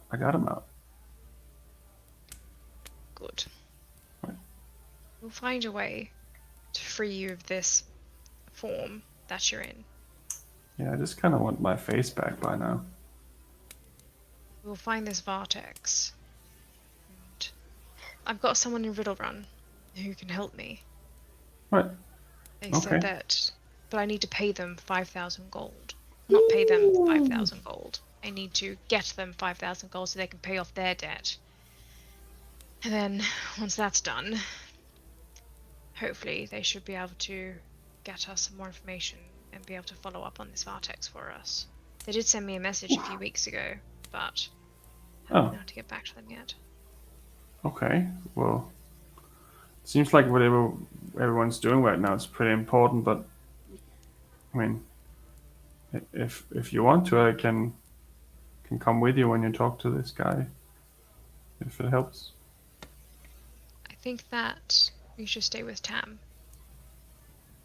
I feel like he needs you. But, I mean, at this point, anywhere that Tam goes or that I go, all of us go. That's true. So I feel like you'll be coming with us no matter what. So. That's true. Before I go and pretend to sleep for 8 hours, can I give you a gift? Yes. What is it? So you said you had trouble, like, because of me being here and home being back there. I found out I can do this weird thing. So, is it okay if I use some magic on you? Of course. So he puts his tiny little hands on your hand, and your vision starts blurring, and it's almost like you're flying. You're flying over all these trees, purple grass, emerald green trees, pink seas, all of those beautiful memories that you had from when you were a kid. all the beautiful imagery of the Feywild. And he just keeps doing that until you stop him. She probably wouldn't stop him until she fell asleep, honestly. Right. Well, then it continues until you fall asleep. I should just kind of go, thank you, and then roll over. Right. Right. And I think that might be where we'll end tonight's episode then. Nice. That's a good spot, even though it's a little early. There you go. Thank you for lending me Sonos. Very well. Right. Should we roll to see who gets to do some raiding? Oh, I got an 18 today. Ooh. I got 9.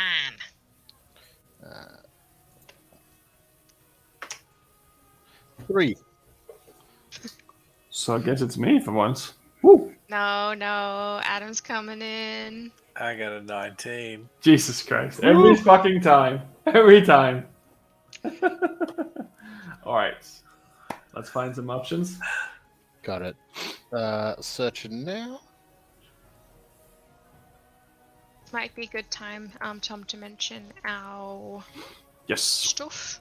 So while we are investigating who is actually going to be raided today, we also are doing a casting call, as I mentioned a few times, where we are trying to get another member to join our Monsters and Mayhem family.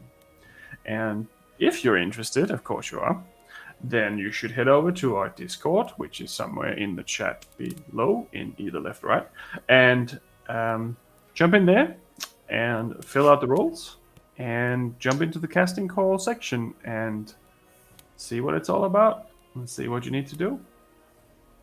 Yeah. And very exciting. Super exciting. And also, in the week leading up to Christmas, we are running a couple of one-shots. They will be airing during that week. We'll also be posting that schedule in our Discord as well, probably the week prior.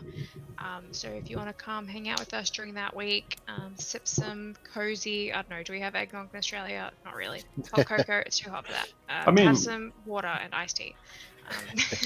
I guess there's eggnog. You can buy it in Woolies, I think. I think Woolies sells it. I always had it when I was a kid, and Mum and Dad would have a different version because it was full of booze. Well, so yours was full of booze and theirs was eggnog free. No, this was very boozy.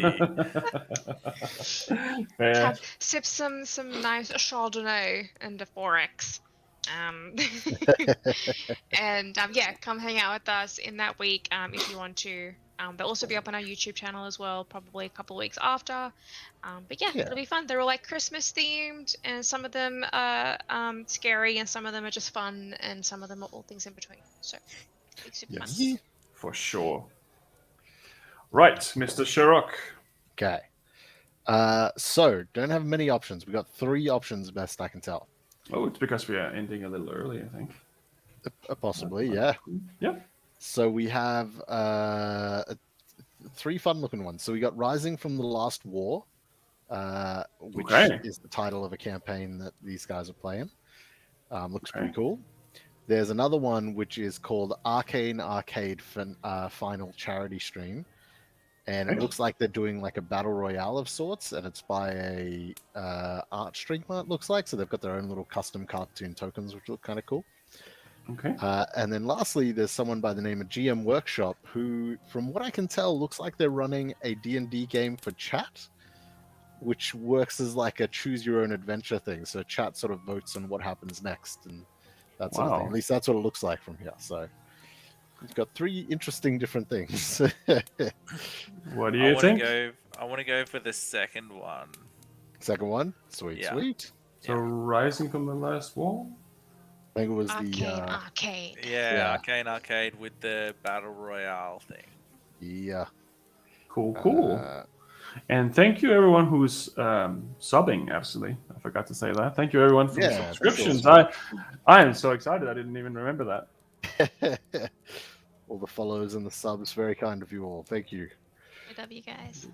Thanks, guys. Okay. There we go. All right, it's loading up the raid now.